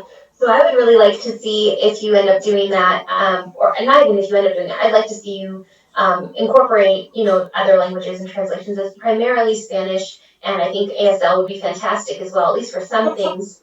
Hanson, can I chime in really quick? This is HR Director Julia Holland. Yeah, Madam Chair. Okay, thank you. We do have a couple different contracts for translation, a variety of languages. We have it for any kind of document we need. We also have it for if someone wants to attend our meetings and needs translation services. So we do already have that and can coordinate those items. And that also includes ASL. So we do have contracts already lined up to provide those services. And so every agenda has posted on it if there is a need for any translation. That's why that's there, because that actually goes to the HR department, and then we coordinate those services. Okay, and I appreciate that. Thank you. I'm glad that that's being done. But, if we're going to be pushing things out into the public, making this equitable, making this receivable by all of our citizens, 30% of our TSD students are of, Latino or Latinx, Latinx, descent or heritage, right? So like, I think it's something that should just be accessible and not that you have to call a special number or go pick up a special packet or anything like that. It's great that we at least have that, I think, but, you know, if we're making a, you know, roadmap, a strategy, like I personally would like to see that be a goal, that it's totally equitable. You know, accessibility is equitable regardless of your language, that you speak, you know, so yes, there's good stuff to the translation stuff, but I think we can I think we can do better even. But thank you for that. So I hope that makes sense, Justine. Cool, thank you. That's all. All right, thank you. Counselor Overcash? Justine, I'm sorry for lengthening your presentation tonight, but I know you're looking for feedback. And this is our opportunity, so I apologize to counselors as well. I'll try to keep it short, but I like what you did here on providing a roadmap or a dashboard, as we might call it. And I think the categories you identified are really good, because if we can't identify those, we can debate tactics all day long, what we like, what we don't like, what we want, but we need a tool to help evaluate what we're doing and why we're doing it. That's the important part, why we're doing it, as well as why we would continue to do it. So I gotta find your picture, so I like talking to you. There you go, I can see you. So one of the things I would like to just suggest that city staff consider adding to this dashboard is that I would be looking or encouraging you to develop a benefit impact. You have a resource level, that's great. Financial impact on the budget, but that's internal looking. That doesn't help justify what we're doing or why we're going to continue it in light of other things. So if we can develop a benefit impact, and that ties back to those 3 or 4 key things we're trying to solve. So there's a relationship back to the allocation, to the time and money being spent on something. And when we're able to do that, because over time, lots of things come to our attention. Some counselor gets, a splinter in their backside and they really want to push something to you. Some tactic. Because we're really good at getting involved in tactics. And that's not what we should be, but we are good at it. Well, how do you evaluate that tactic versus what you're already doing, considering on doing, what council's committed to, or what it might be? It becomes an emotional, of the moment decision, and we lose the overall vision of what we're trying to do. So when you develop that benefit impact up front, and you can weight that back to the criteria you're trying to address, the problem you're trying to solve, and all those factors you identified, you tend to build long-term commitment, and it gives you a prioritization process. So staff is not disrupted or diverted down some other trail because some strong-willed counselor like myself or Counselor Fogel or somebody all of a sudden has this thing we want to do. So I think it keeps things in perspective and helps us evaluate. So that might be something you consider adding to your dashboard. And those things help build, like I mentioned, the benefit is it builds long-term commitment. It reminds everybody why we made a commitment, because where it fits in, and it really helps in the prioritization from a quantitative and a qualitative perspective. And you don't have to have the same discussions over and over and over again. That often happens in organizations. Thank you. Okay, thank you. Counselor Olson? Thank you. I just wanted to get some clarification. Justine, are you looking, is this intended to be kind of a high level presentation, or are you looking to get down into the grass? Because that's what I heard just a little bit ago. There's a lot of detail, a lot of good ideas, and certain things that want to be followed up on. But for this purpose of this presentation, is the intent to kind of keep it a higher level and look at more strategies than it is tactics? Yes, Councilor Olson, great question. So I don't have the time to walk you through each initiative. We'll be here all night because there are a lot of them. And so my plan is to just kind of work through the big ones that I've heard you express an interest in, and I want to call your attention to, because I think it addresses some council interests as well as some benefit to the public. So your feedback, it could be at either level, to be honest. Where I want to make sure is that when we leave this meeting this evening, you have not not withheld anything that you very much want to impart to me, or you do not think, or you think that something's missing, that is what I would want to know. Because as soon as we leave this meeting, I'm ready to start implementing. I've been waiting to have this conversation with you and to walk you through the roadmap. And so if you have anything, if it's, I guess, material to the focus areas and the strategies that you think need to be changed, the initiatives will change. They'll change throughout time. And so more at that higher level of, I don't think we're maybe on the right strategy or focus area, that's the kind of feedback I'm looking for. But I am ready to start implementing after this meeting. So even if you see an initiative and you think something's missing, that feedback is very helpful as well. And if we have something that's more detailed or tactic, I'm sure there'll be an opportunity for us to have a conversation with you and discuss those, will we not? Always, and don't, so after, this meeting, if you say, hey, I went back and I looked at this tactic, what do you think about trying to, I'm always open to discussing that with you and adjusting that, but we're really working to get the buy-in on what are we focusing on for the next 2 years, what are our strategies, and the initiatives can and will change over the next 2 years as our environment changes. Okay, thank you. For me, that's helpful. Thank you. All right, Councilor Fogel.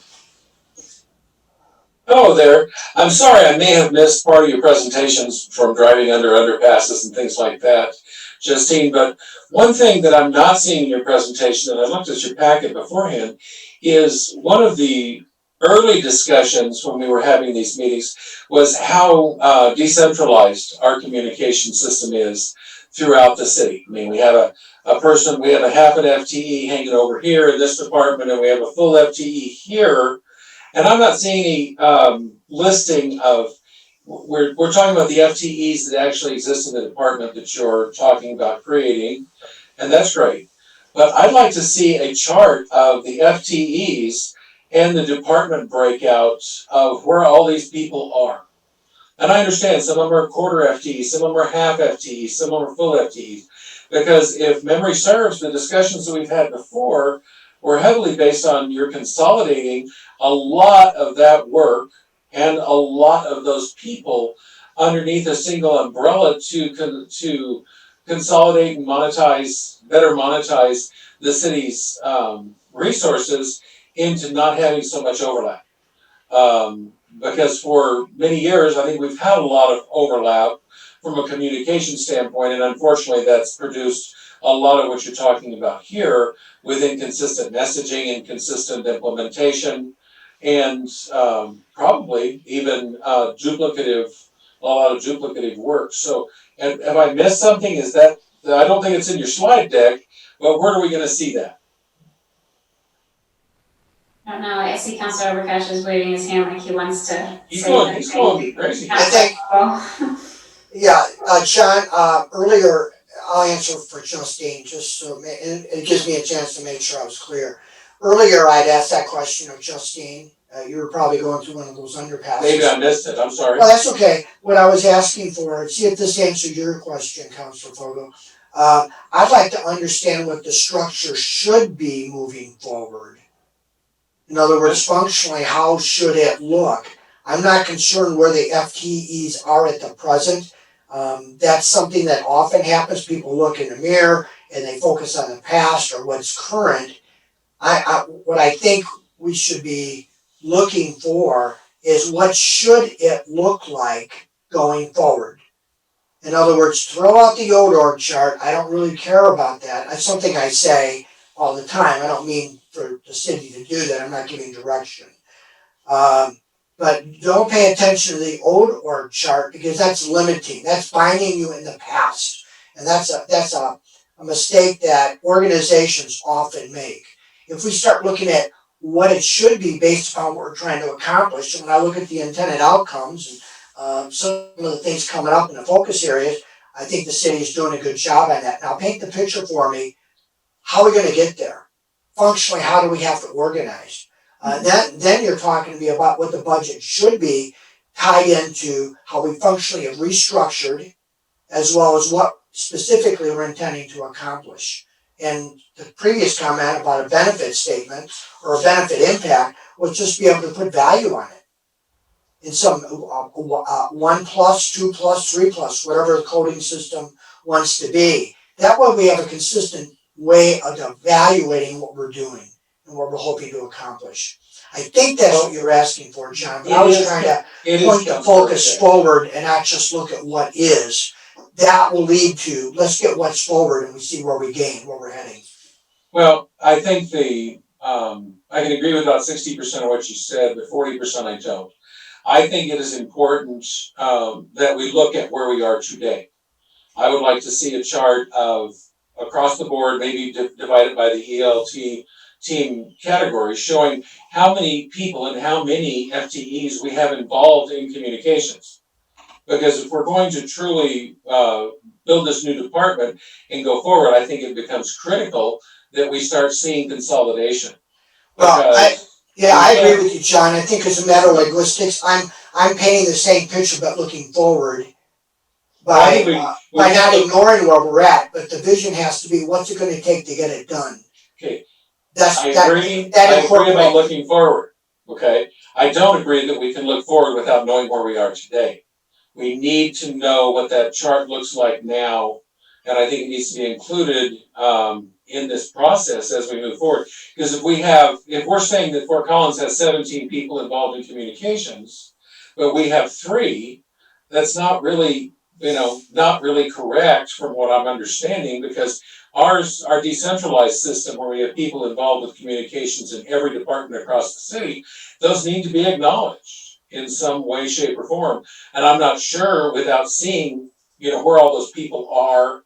And I don't care about the names. I'm just talking about that Pulse has 1 communications person for a full-time FTE, etc. I think it's important that we see those numbers so that we can see progress. Because if we don't have a stake in the sand that says, here's where we are, then when we get to where we're going, we won't know exactly how far we've come, and I think that would be lost. So. All right, Justine, do you care to comment? I do, Mayor, thank you. I'll just kind of put Julia on notice because I might need to phone a friend here because her and Karen Reese did undertake a study of all those positions that you were calling from May and how they were, their percentage of what they were doing. So as a quick example, this police media and information officer was, if you were to go back to that chart that I showed you in May, you have at least 4 officers that I believe rotate into that duty per quarter. And so what would have shown up on that chart would have been probably 1 full FTE because you take a quarter of each of their time. And so what we've done is we've relieved those 4 officers of a quarter of their time and gave that back to their primary duty by having this position created and function. But I believe in Julia and Karen's researches as they looked into the level, the amount of time that each person was spending. They did not believe in some cases they could pull that resource out of that department or division without jeopardizing the other primary functions that they were supposed to be doing. And so if City Council is saying, I still want to see that potentially as an option, I'm happy to take that direction and consider that further. I can also tell you this management analyst position here is an internal FTE that we have identified in another department that can come over as this progresses and gets more in place. And so that's one example of one of those FTEs you likely saw in a particular department and then moving it over here. We just don't like to tell people, hey, your jobs might be changing at this stage until we are a little more concrete on this is the path we want to go. But Julia, I didn't know if you wanted to add anything about you and Karen, your research on the roles and the ability to centralize some of these functions without maybe jeopardizing some of the other duties that were being done by that position. Great, thank you. Yeah, go ahead, Julia. Thank you, Justine. Julia Holland, Human Resources. So Justine had done an initial survey when this began, and I think that was March of last year. And from that, we in HR did follow up to make sure that we had a good understanding of what percentage of time people were spending in this communications function, because we want to make sure a couple of things are accurate. And one is the type of job they're doing, is it benchmarked appropriately, and other things like that. So in digging in, we identified that it really is not a significant component of a percentage of their time that they're spending and dedicated to just communications and or marketing. The reality is we only have a couple departments that have dedicated marketing positions. We have a marketing position in our cultural services department. We have a marketing position in water and power. They have a decent level of support there for their utilities programs because of the customer relations aspect. We do have some marketing support in economic development, but that is due to the tourism, Visit Loveland efforts that are comprised of that department. Outside of that, the efforts that go into marketing, communications, and social media are not necessarily identified within an individual or a position in any particular department. I would use the example of even Parks and Rec. Their communications and marketing is decentralized even among that department based on the people wearing different hats to get everything done that they need to get done. So we did not see a level of marketing or communications in any one department that we could pull and resource and centralize, keeping FTEs at least neutral for the time being. So we were looking at this, working with Justine and looking at a phased approach. And I believe the idea right now is for this engagement coordinator to utilize those liaisons, if you will, from the other departments to align coordination and communication, and then, eventually move to phase 2, depending on what this roadmap brings to us. Thank you, that fills in a lot.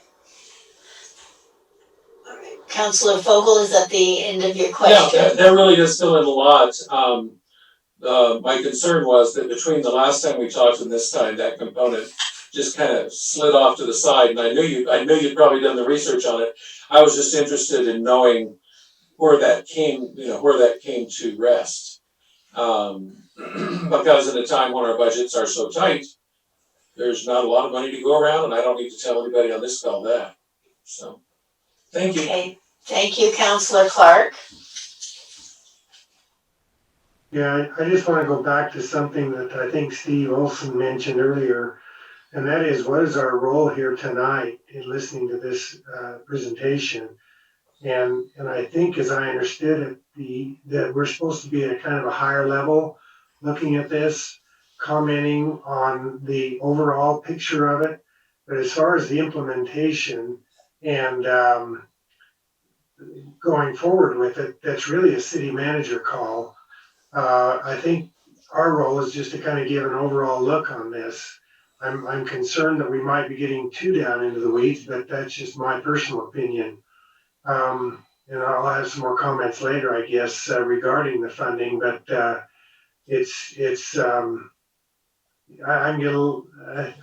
want to stay at a higher level as we go through this myself. All right, thank you. I'm going to turn it back over to Justine. All right, thank you, Mayor. Just wanted to briefly talk about our 4 focus areas that really guide our strategy when it comes to communications and engagement. The first being building public trust and confidence. Second, proactively communicating, collaborating, and engaging with our stakeholders, constituents, members of the public. And third, the fostering transparency and inclusive decision making. And then fourth, positively supporting and managing our brand. And I just want to take a note and say the numbers don't indicate a hierarchy. They're really just in place to help with organization, since we do have a lot of strategies and initiatives in the roadmap. So moving forward, all of the slides that introduce the focus area will look like this. And so we'll start with what is the focus area at the top, and then we'll move into what are our intended outcomes, what do we want to achieve with this focus area. From there, we'll talk about the principles that we apply to this focus area to achieve those outcomes, and then you'll see the external strategies, the internal strategies and initiatives, and those summarized. And then the next slide, I dive into that particular section of the roadmap. So if you want to talk a little bit more about the initiatives, that will happen on the next slide, and then I cover the performance measures, which I know Councilor Olson has some comments and questions on. So starting with building public trust and confidence, the intended outcome should be no surprise that we want our constituents to trust us. We want people to trust their local governments. And so we really look at the actions that help build that trust and help build our credibility. Because our credibility is largely based on our actions matching our words. Are we doing what we said we would do? Are we following up? And with that, when we do some of those and achieve some of those components, we hope to achieve the benefit of the doubt. Because we will have instances where information is not out fast enough, we are not able to get ahead of something, and we need the public to offer us the benefit of the doubt in some instances. And so that's something we look to achieve. And I really want to connect the last bullet of minimum standards for all communications and engagement services. So this kind of ties back to that problem area, not having standards, not having processes or procedures in place, and taking those standards and applying them to our tools. So applying them to the website and applying them to social media. And so that's where you see some of the connection to the performance measures, Councilor Olson, because that the number of followers, the number of likes, if we are managing our social media properly, then we should see growth in our followers and in our likes. We should see more people subscribing to us. And so that is some of the reason and some of the rationale for having those standards and guidelines in place for these tools. So looking at the principles, when we want to build trust and confidence, we want to share openly as much as we can. We want to demonstrate accountability when we mess up. As long as we have humans in these jobs, we will have human error that is with the territory. And so it's very important to just be forthright about things that don't go as planned and what those impacts may be. Another key piece is correcting misinformation quickly, and I'll show you our initiative in the next slide and our standard that we're building around that. Being consistent, again, having a consistent level of standard for communications and engagements, you get a similar product across the entire organization. And then lastly, acting within our expertise. It's okay, we don't have to be an expert on everything, but it is important to admit when we're not the expert, and we should be deferring and also providing oversight on any messaging. So as you move to the right-hand side of the slide, you'll see how these strategies break out in the external and internal perspective, and then the accessible information is an important part because people need to be able to find what they're looking for, or you gain the perception that you're hiding something. And so, with the redesign of the city's website, we really try to better organize our information so people can find what they need, because they get frustrated and they think that you're withholding something if what they're looking for is not available to them. In addition to that, we have to make sure that the information we have out there is accurate, and we have to take steps to make sure that we're correcting any misinformation that is not accurate. And then 1C and in both categories, you'll see those standards I've been talking about for social media and the website. And then down below in the performance measures, the website bounce rate. And how I want to connect this to public trust and confidence is what a bounce rate for a website is when people leave your website after viewing one page. And so what that often means is they did not find what they were looking for in a lot of cases. And so that is about having accessible information. And so this is a metric that tells us how well our site is doing or not. And just for some context, an acceptable bounce rate is between about 40% to 55%. We're a little over the 55% mark. And so as we track this measure into the future, we want to see that number get down to closer to the 40% mark and potentially even lower. So we are able to better organize our information so people can find what they're looking for and what they seek on our website.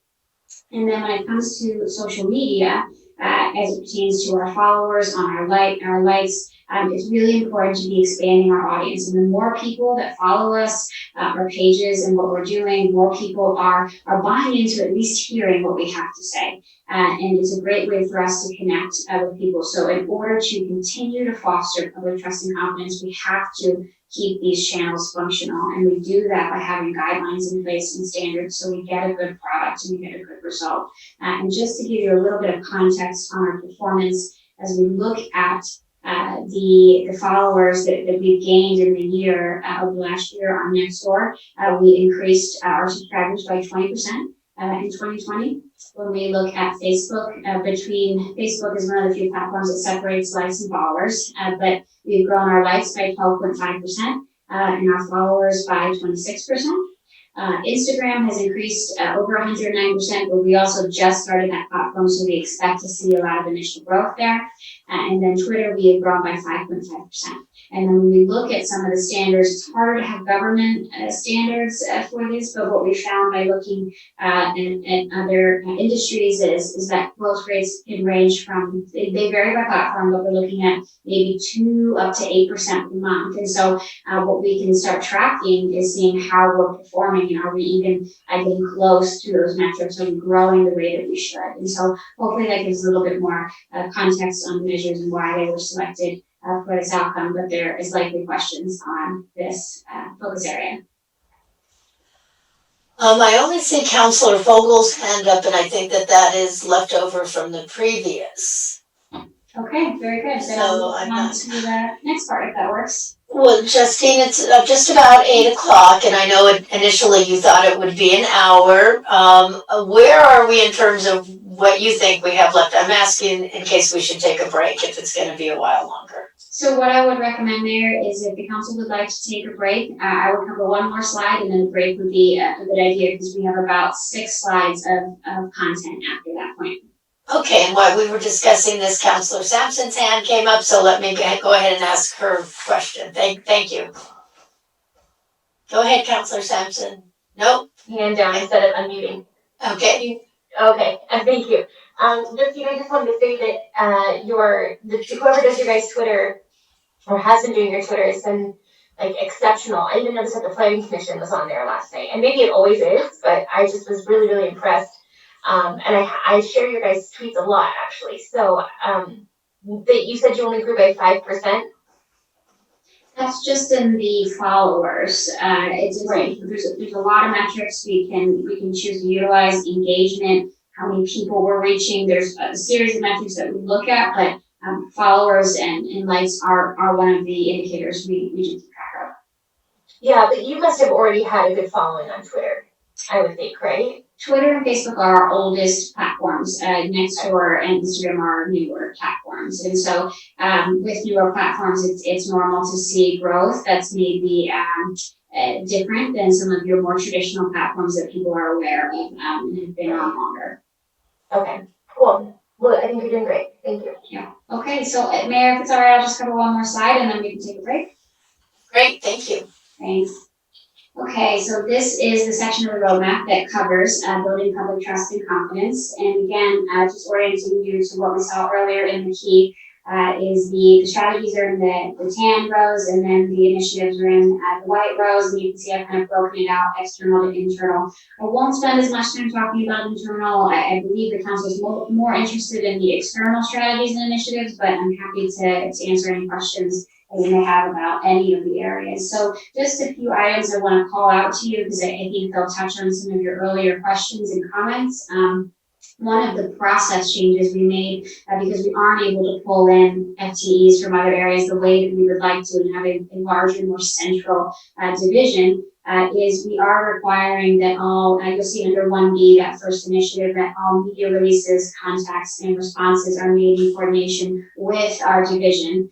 And to include regular summaries of all media contacts. And that information is now flowing both ways. And so the value of this is that we are very coordinated on our message. And we don't know, before we didn't know if departments were talking to media or not, and we would find ourselves surprised by articles that maybe had a message that was counterintuitive to what another department was issuing on their message. And so the way that we have this is we do either a daily notice or a weekly summary on this. And we did just implement this. We're already seeing value in it. But this is an example of a process change that we're able to make that doesn't really cost us anything, but that should drive more value and more benefit with increased collaboration and improved consistency in our messaging. Another item I want to draw your attention to is actually right below that initiative, and that is correcting misinformation online in print or media. Print media or online media within 48 hours of notice. We have really come to realize that misinformation that is not addressed is incredibly damaging. We spend a lot of time trying to debunk old theories that have been out there for a really long time, and it really just ends up being a distraction and it's hard for people to move forward and to hear new messages when they're really stuck on something that they didn't get a resolution to or they didn't get an understanding of. And so we are now putting this metric in place to make sure that we're not leaving it and letting it hang without any attention. I do want to caveat that we'll do this on all of our city social media sites, and we will do this on public platforms. So if you think of a third party media that's open to the public, the key part is it has to be open to the public. We're not going to go into private groups and get kind of pulled in that way. We want to make sure that everyone has the opportunity to comment and ask questions. And so those are our standards around that. But I did want to call your attention to those particular pieces. And then as you look internally, you'll see that social media content strategy and guide begins establishing those standards and those guidelines so we have a better product and a more consistent product that's based off best practices, it's based off increasing engagement, increasing our followers, increasing our reach, and keeping people interested in our content. And then Councilor Sampson, to your question, you were asking about the ADA compliance part. You see that as one of our initiatives right here, making sure people are trained on our CMS, how it works, because from PDFs to alt tagging images, and that's not just web content, that's social media. And so we will be expanding that ADA training to include social media as well. But at this point in time, we still have over 25 plus website users. And so those individuals need to be trained every year. And our division is now taking responsibility for that, for creating that content and ensuring that training is happening. And so it's something that is required as employees log in to enter their time cards. They will see training requirements, and that's where that will show up for them. And then the last piece I just want to highlight real quick is a communication steering committee established with representation from each department. This is another example of an internal process that we are taking that doesn't cost us anything, but will improve our coordination, our collaboration, the messaging, and sharing what we're doing with each other. It is still, in some ways, very disjointed, and we don't know kind of what the left hand and the right hand aren't really talking to each other sometimes. And so establishing this process will help ensure that that does not continue into the future by having those regular touch points and regular updates. So those are the highlights I have for you in this section. Would love to answer any questions or address any comments you have before we take our break.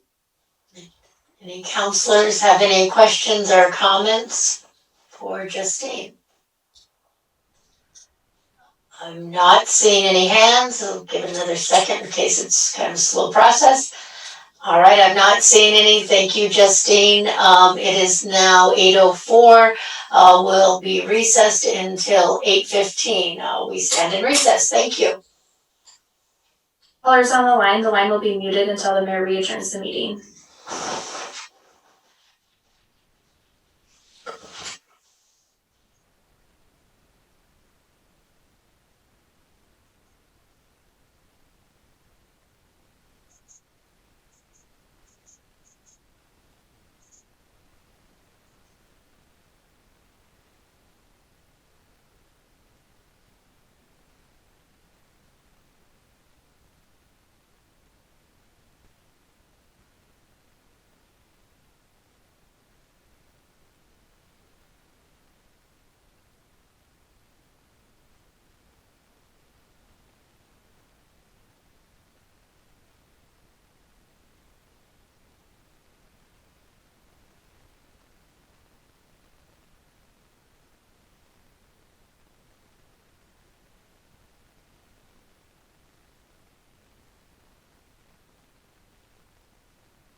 Council, as you come back, if you can turn your cameras on, please.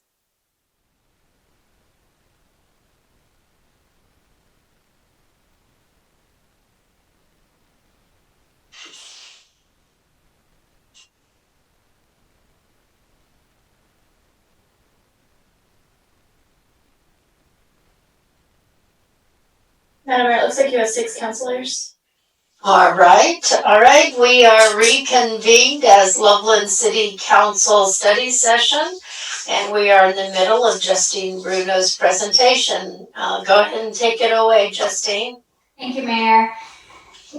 So the second focus area that we have outlined in our roadmap is proactively communicating, collaborating, and engaging with our citizens, our constituents, our stakeholders, our customers, our employees, because they are a stakeholder for us as well. And so when we look at our intended outcomes, one of those primary outcomes that we want to achieve is having a more self-directed narrative. And this is really about us telling our story our way. And so, as I mentioned before, we've had a lot of scenarios where it feels like the story is just a giant snowball and it's going downhill, and we're trying our best to slow it down, to stop it, to course correct. And so this is really about us navigating and driving that snowball instead of being kind of on the other end of that. And so with that, when we are able to do that, we're able to control more of the narrative, tell our story our way, and there's a lot of tools that we can utilize to do that, and I'll talk about that in our next slide. But outside of proactively communicating, we really want to make sure we're proactively engaging our citizens as well and our stakeholders. And what's great about doing that and making that a priority is our citizens need to feel informed about city services, city programs, how we're utilizing their resources, and we can do that by engaging with them instead of them coming to us when something piques their interest, by going out to them. And I'll talk about some of the ways that we can build those connections with the community. And with that, I do see the city and part of our role as being a convener to really draw in those diverse viewpoints from all of our stakeholders. And so we need to continue to establish forums where people can connect with each other. And it's how we really strengthen our community fabric and allow people to deepen their interests in each other and to really develop that level of care, because that's how you build support and a really engaged and active group of constituents. And when they are active and engaged, they are bought in. And when they're bought in, they take ownership of the results and the outcomes. And that's so important, because the city cannot be the only entity ensuring that our processes are met, that the outcome is achieved. We do need our stakeholders to care and to be involved. And so that is some of the reason that we do this level of engagement, or we seek to do that. And then, as I explained earlier, every time we partner and collaborate, we are maximizing our efficiencies, we're eliminating duplicative work, we're maximizing our outcomes, because we have pulled our resources and our efforts. And so that's something that we do now, and that we will continue to look for more opportunities to do that moving forward. And so when we seek to accomplish this focus area, the principles that we focus on is making sure our messages are proactive and making sure that they're timely and they're not lagging, they're not in response to, being on the forward end of that. Also making sure that we are creating that space for consistent two-way dialogue and making sure that because that's really engagement, is that two-way dialogue piece, and that's some of the difference there. And then again, connecting our stakeholders and collaborating locally and regionally. And those are the principles that we will focus on as we implement this focus area. Looking towards the right side of the slide, between our external strategies and our internal strategies, you can see, and we will spend time talking about this, I know there's council interest in this, is how we improve our opportunities to educate the public and share about the city, and all the ways that we can do that on a variety of topics. And I really encourage you to think about that as a continuous process and not as one part of a process or one box that we're checking as part of our process. This is something that we always need to have a baseline and an ongoing effort around. In addition to that, we will look and continue to look for ways to engage our community stakeholders on a variety of topics, really understanding what they're interested in and the best ways that they like to engage with us. So changing our styles. Some people like to call in for council meetings, and some people want to send an email, and some people want to have a dialogue online through social media or through Bang the Table platform, and some people want to write comments in the Reporter Herald. And there's a lot of incoming on this, and so just really meeting people where they are is a critical part of maximizing engagement. And then I do want to touch on the internal strategies, having more process that ensures that our messaging is consistent and it's coordinated. And again, that will build our credibility, that will build people's trust when all of us are saying the same thing, all of us are on the same page. And then looking at performance measures, the first measure is in the National Citizen Survey, which we did pause this year just due to COVID. We didn't think we were going to get good baseline data this year. But moving forward, this measure is something we're going to be able to track, and it's really about people's feeling. Do they feel like they've had the opportunity to participate in our processes? And so we connect this to engagement, and we connect this to how the city invites people in to engage with us. And then the second measure here, where this is important, is about 2/3 of all content you see online are videos. And so everything on the web is largely a video at this point. I think we're looking at over 75-80% of all content is videos. And so the reason we have our digital media specialist position is to move with the market. That's how people are consuming information. That's how they're going to hear about us. And so we need to continue to produce videos. And so one of the measures we propose is tracking what we're producing. In addition to tracking what we're producing, we're also looking at how many times is this video viewed? What is the engagement level? How many people did we reach out of our audience? And our platforms give us that data. So it's not looked at in isolation. I just want to make that very clear, but it's important that we see that metric expand and we kind of see what our max capacity is with our 1.5 FTEs that produce video content, which is largely the demand right now, and how people like to receive their information. And so that's why we have those two measures. Any questions on this part before I move to the next roadmap, this section? I'm not seeing any hands, Justine. All right, thank you, Mayor. So looking at this part of the roadmap, just kind of breaking out, we have a lot under the external strategies because this is a big area for us. And the ones that I want to call out to you, one, I just sent you an email on last night, which is our State of the City video. This is a great opportunity for us to tell our story and for us to show people the value of what they're getting, what we're providing, and the good work that we're doing. And so, it's a digital State of the City. It's new for us, and it's a great tool that we can utilize to help tell our story better and manage the narrative.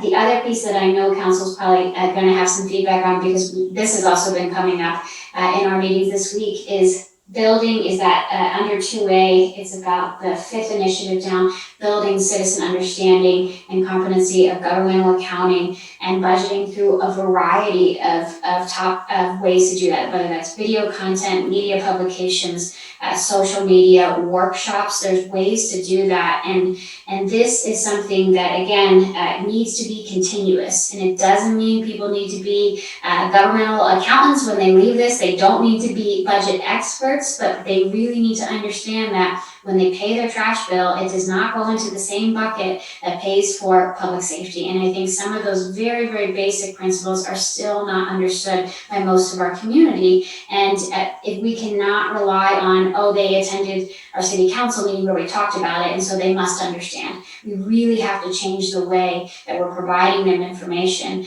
through different formats. People learn in different ways. And so I think that strategy alone, we can develop a whole kind of mini program around, and I think it would serve us a long-term value, especially considering our finances and what they've been like for the last few years. And this is something that, had we had this in place, maybe for the last year, 2 years, maybe the results of the sales tax initiative might be different. But I can tell you it is very difficult to educate your public at the same time you're making an ask. And so that's why it is so important to build that continuity along the way, and so they get comfortable with the materials, they see iterations of the materials, and they see this being discussed and worked upon.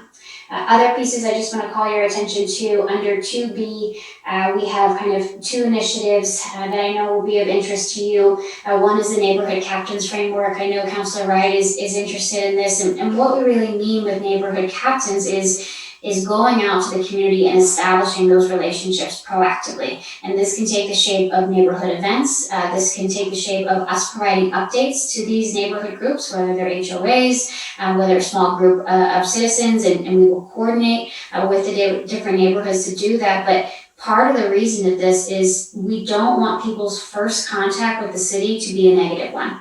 A lot of the time people come to us and they have a problem. We've messed something up, or they have a complaint, or they're concerned about something, and we really want to change that, so we focus on building a positive relationship first. And so that is some of the ways we get the benefit of the doubt, because we have a relationship in place. And so with this piece, it's really about establishing our network, that connection, building that sense of community, and making ourselves accessible.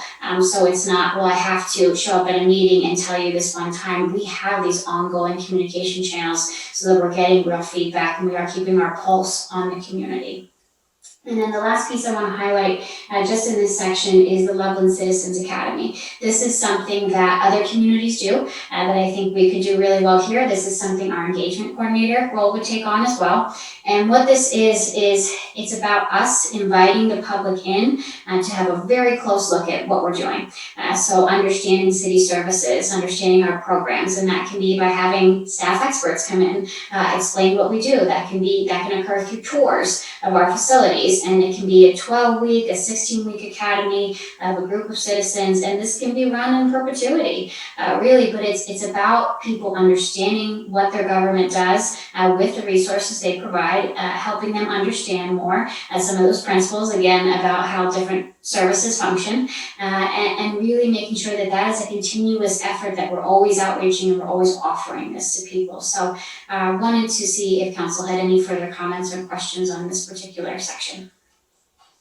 All right, I'm watching for hands, Justine. All right, Councilor Sampson.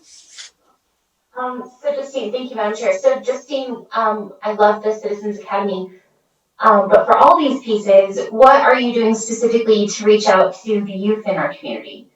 I know that TSD does a lot, but we're a whole different entity, and we're raising up the next generation of hopefully people who trust in the city. Absolutely, it's a great point, and I think it would be best to look at some of these initiatives without thinking of them targeting a particular group. So when you think of the neighborhood captains, it does not mean that we can't have youth neighborhood captains as well. And so I think we kind of look at that in both ends. Same thing with the Citizens Academy.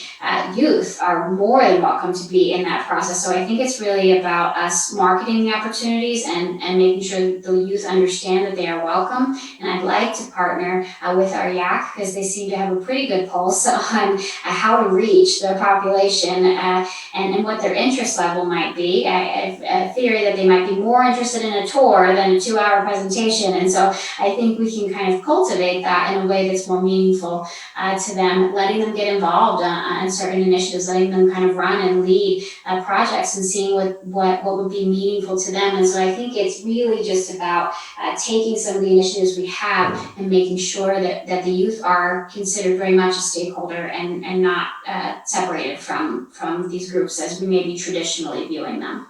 Right, okay. So that goes into consideration when you do your outreach too, because that is when you break down your different demographics and the different dynamics in the city. Okay, cool, thank you. I'm going to interrupt here and just let our city manager, I see his hand is up. Go ahead, Steve.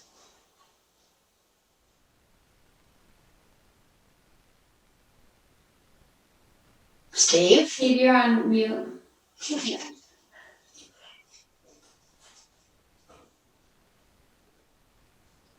I don't know if Steve's having. There you go. Okay. I got it. So thanks for the question, Councilor Sampson, because the other areas that we look at in reaching out to the youth is encouraging youth participation in our boards and commissions, not just YAC, but other boards and commissions.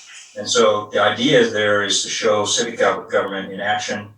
We have work apprenticeship programs, opportunities that HR can talk about, that we have apprenticeships, and we work very closely with the Thompson School District on workforce development and all the activities that are going on with that out at the new center that they have, providing teachers education programs for students to come in and learn what somebody does in a particular job. We want to see what an engineer might do. We want to see what a scientist might do, what a biologist might do, what a road engineer would do, what an inspector would do. And we have students all the time asking for opportunities to see what their future careers might look like. So in the area of engaging, I think we like to have them out doing what we do and seeing what our staff does and seeing if that's something that they might be interested in. And that's already something that we have. We have classroom participation by our staff in classrooms at Thompson School District and serving with our police department, serving as role models, as resource officers. So I think there is a lot there, and not to say we can never, it's done. We know it's not done. But I think there is a lot of opportunity that we have been trying to take advantage of in this area, recognizing how important the youth are to our community. So thank you. Thank you. Councilor Sampson, were you finished or did you have more? No, I just wanted to follow up with that, with what City Manager Adams said. So I guess my thought to that is, like, I didn't even know a lot of those programs existed. I knew there was, there's a lot of commissions, boards and commissions that are looking for youth members. And like even the Human Services Commission, they hadn't had a youth member in like forever, right? But they do have one now. So like apparently the word is getting out, which is great. But then, you know, if we're talking about things like Justine, what you were addressing before, like our budget and other things like that, like, you know, to start young, to start educating on these kind of bigger topics young, you know, that encourages, I mean, all those kids become voters. You know what I mean? Like all those kids become participants in our city, you know, through their electric bills when they get their rent and everything like that, right? When they rent their first apartments or whatever. So, you know, a way that just like, I guess when social media goes out, like using stories or using videos, which is a lot of stuff that you guys do right now, but continuing that as well. So that was kind of my thought on it, was just, you know, ensuring that they're active participants, but also that they're getting a lot of that information. That's all I was asking, but those are, I didn't know all of that. So thank you, City Manager Adams. And thank you, Councilor Sampson. What you won't see on here, but is absolutely a potential initiative, is some of the communities do almost a student government day, where they have the students kind of come in, a select group of them, and a lot of the time it culminates in them running a mock council meeting themselves and kind of representing different parts of that. And so that's absolutely something we can continue to do, but recognize the value of curating interest and understanding by our youth, because ultimately that benefits us and the whole community by having a very informed population as they mature and get older. Yeah, absolutely. And I love I would totally get behind the idea of doing like a student government day or council day. And, you know, I know it has to come from the whole body, but I think that sounds awesome. You know, any way to get them involved. I think they should get to win, if they're doing a fundraising for their school, be like city manager for the day. Can't speak for Steve and his comfort level advocating his duties, but definitely there could be a prize and a reward for sure. Okay, moving on to Councilor Fogel. There. Just as a heads up, Councilor Sampson, the Historic Preservation Commission has had a fully voting youth commissioner now for coming on 6 years. So we've done it for quite some time. I would recommend that all boards and commissions that can, from a legal standpoint, do that, because we really find it very beneficial. We pilfered Dave's group a lot for candidates, but that's okay. So far we've had a couple of them actually go into the trades. One of them is a historic architect. Right now he's finishing his senior year of historic architecture school, or something to that effect. That's not my trade. So one thing I did want to mention, in your line where you're saying purchase and implement intelligent engagement software, okay? As we all know and can imagine, that software is, you know, probably a little pricey. But what I would recommend, Manager Adams, is that your staff, whoever would be involved in that purchase, make sure and attend the next November NLC meeting. Because you're having an exhibition hall of all the city services that are provided to cities. Everybody sets up booths, and that intelligent engagement software, the last time we had an actual in-person meeting a year and a half ago, there were 6 or 8 companies all vying for city's businesses, and they had full booths set up with experiential opportunities for anybody that was at the meeting to take a look at how their intelligent city engagement software works.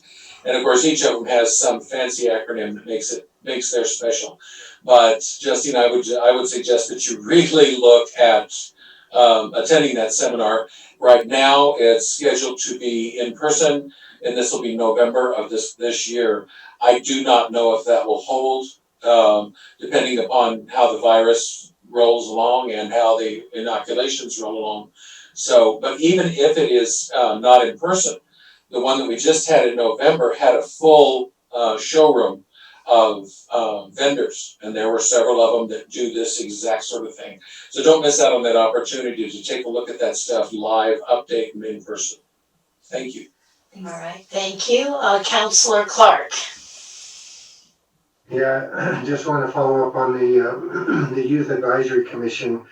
For everyone's information, at the last NLC meeting a year ago when we were there in person, in one of their workshops with many of the youth from across the country, they talked about this very thing of a mock council meeting and so on. Our youth were pretty excited about that. They've talked about that in their YAC meeting.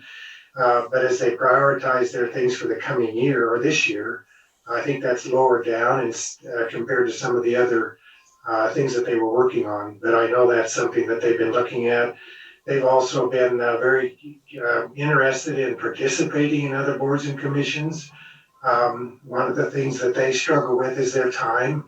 The youth on the Youth Advisory Commission, to be quite truthful, are very busy because they're top-notch youth. They've got a lot of involvement. They're involved in many clubs and programs at their schools. So even when they sign up to be on the CFAC or go to CFAC or the TAB or something, their schedules are pretty tight. So it's tough for them to get to all of them, but they try.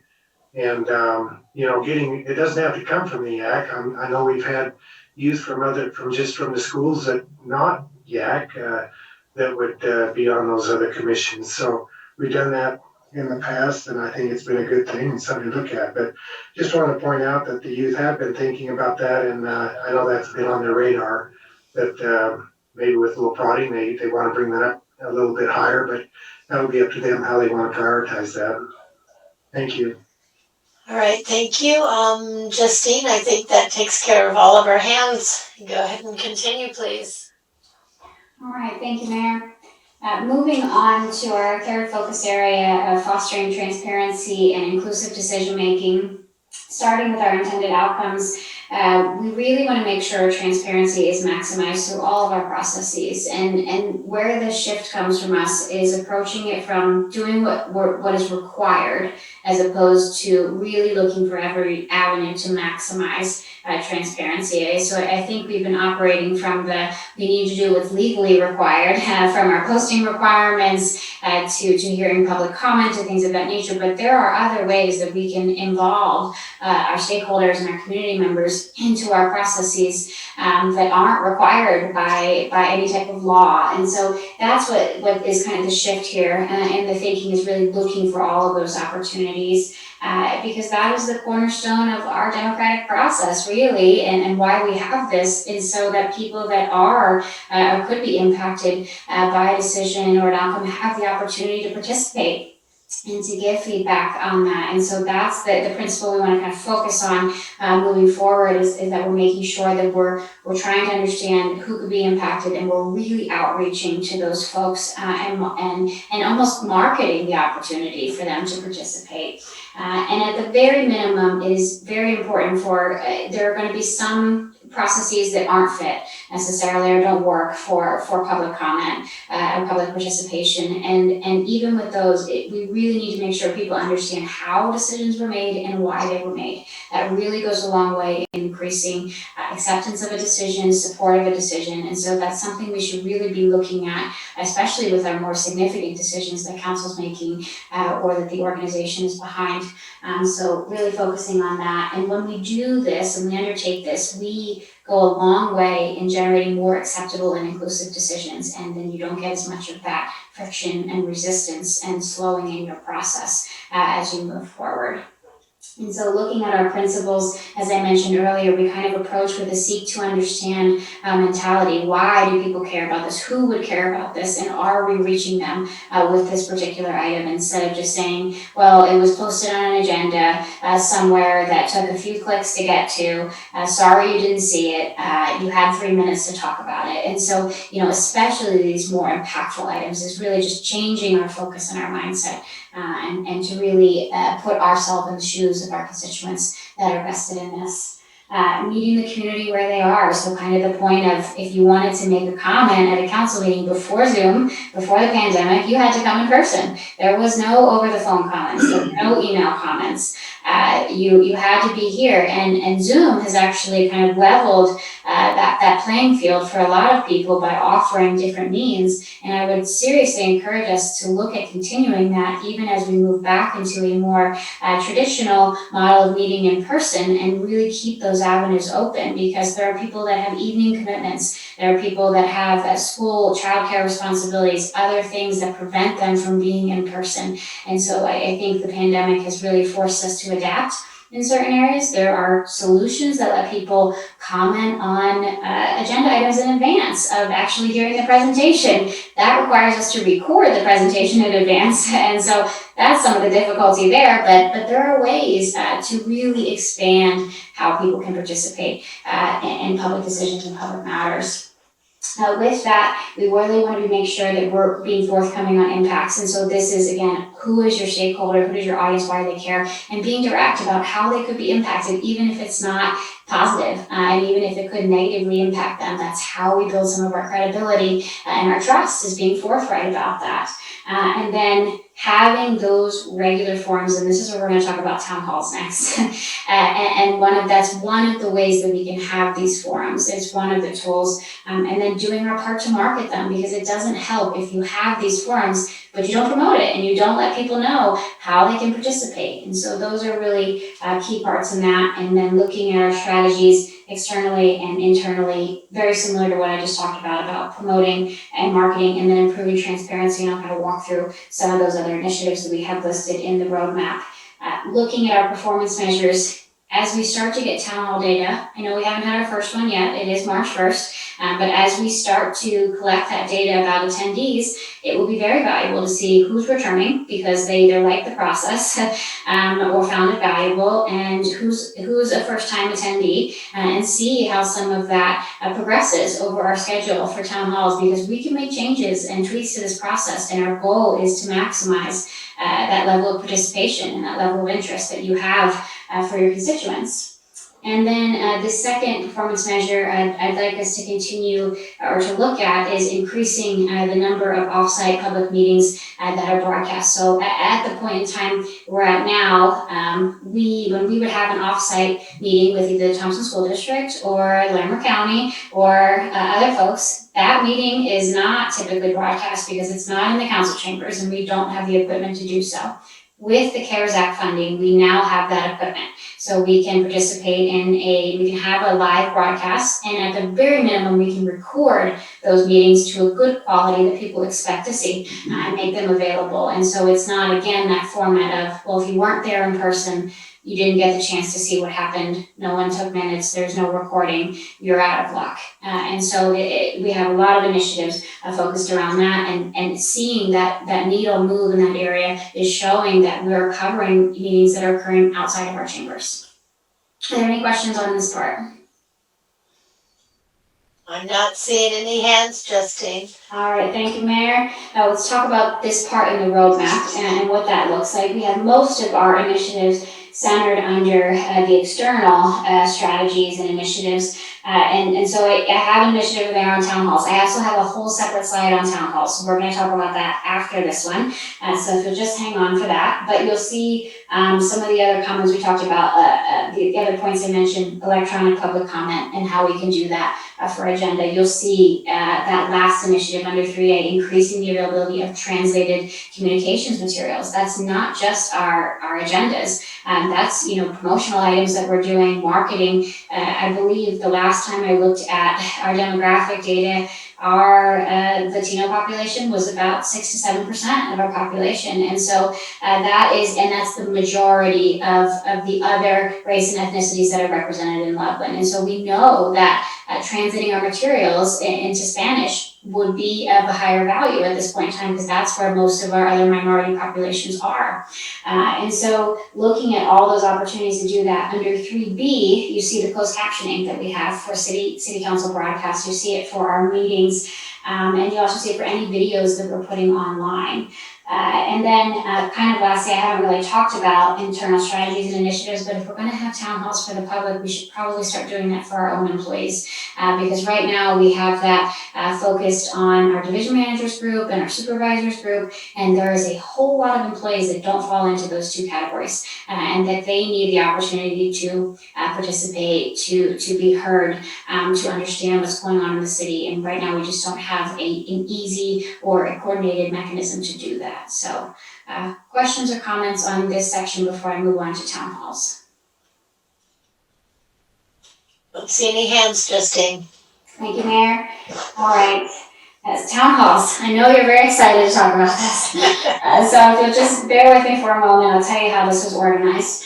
Many of you received a contact from Tom Hacker about maybe 2+ months ago at this point, where he reached out to you to find out from you what you thought a town hall was, ideally, because we're not all on the same page with what we think a town hall should be, and then find out some of the details about that, the level of frequency, the staff participation, length of time. And so what I've done is everything under the blue bar here is your data and your responses. And then based off your responses, I'm trying to build a consensus and am offering some recommendations based off of what I've seen and also what I know about our capacity. And before I go through that, I just want to take one moment and just center on the purpose of town halls as I've understood them from you, the council, and from what I understand about them in general, which is this is your opportunity with your constituents to have an open dialogue, to listen to them, to hear, and to potentially expand on topics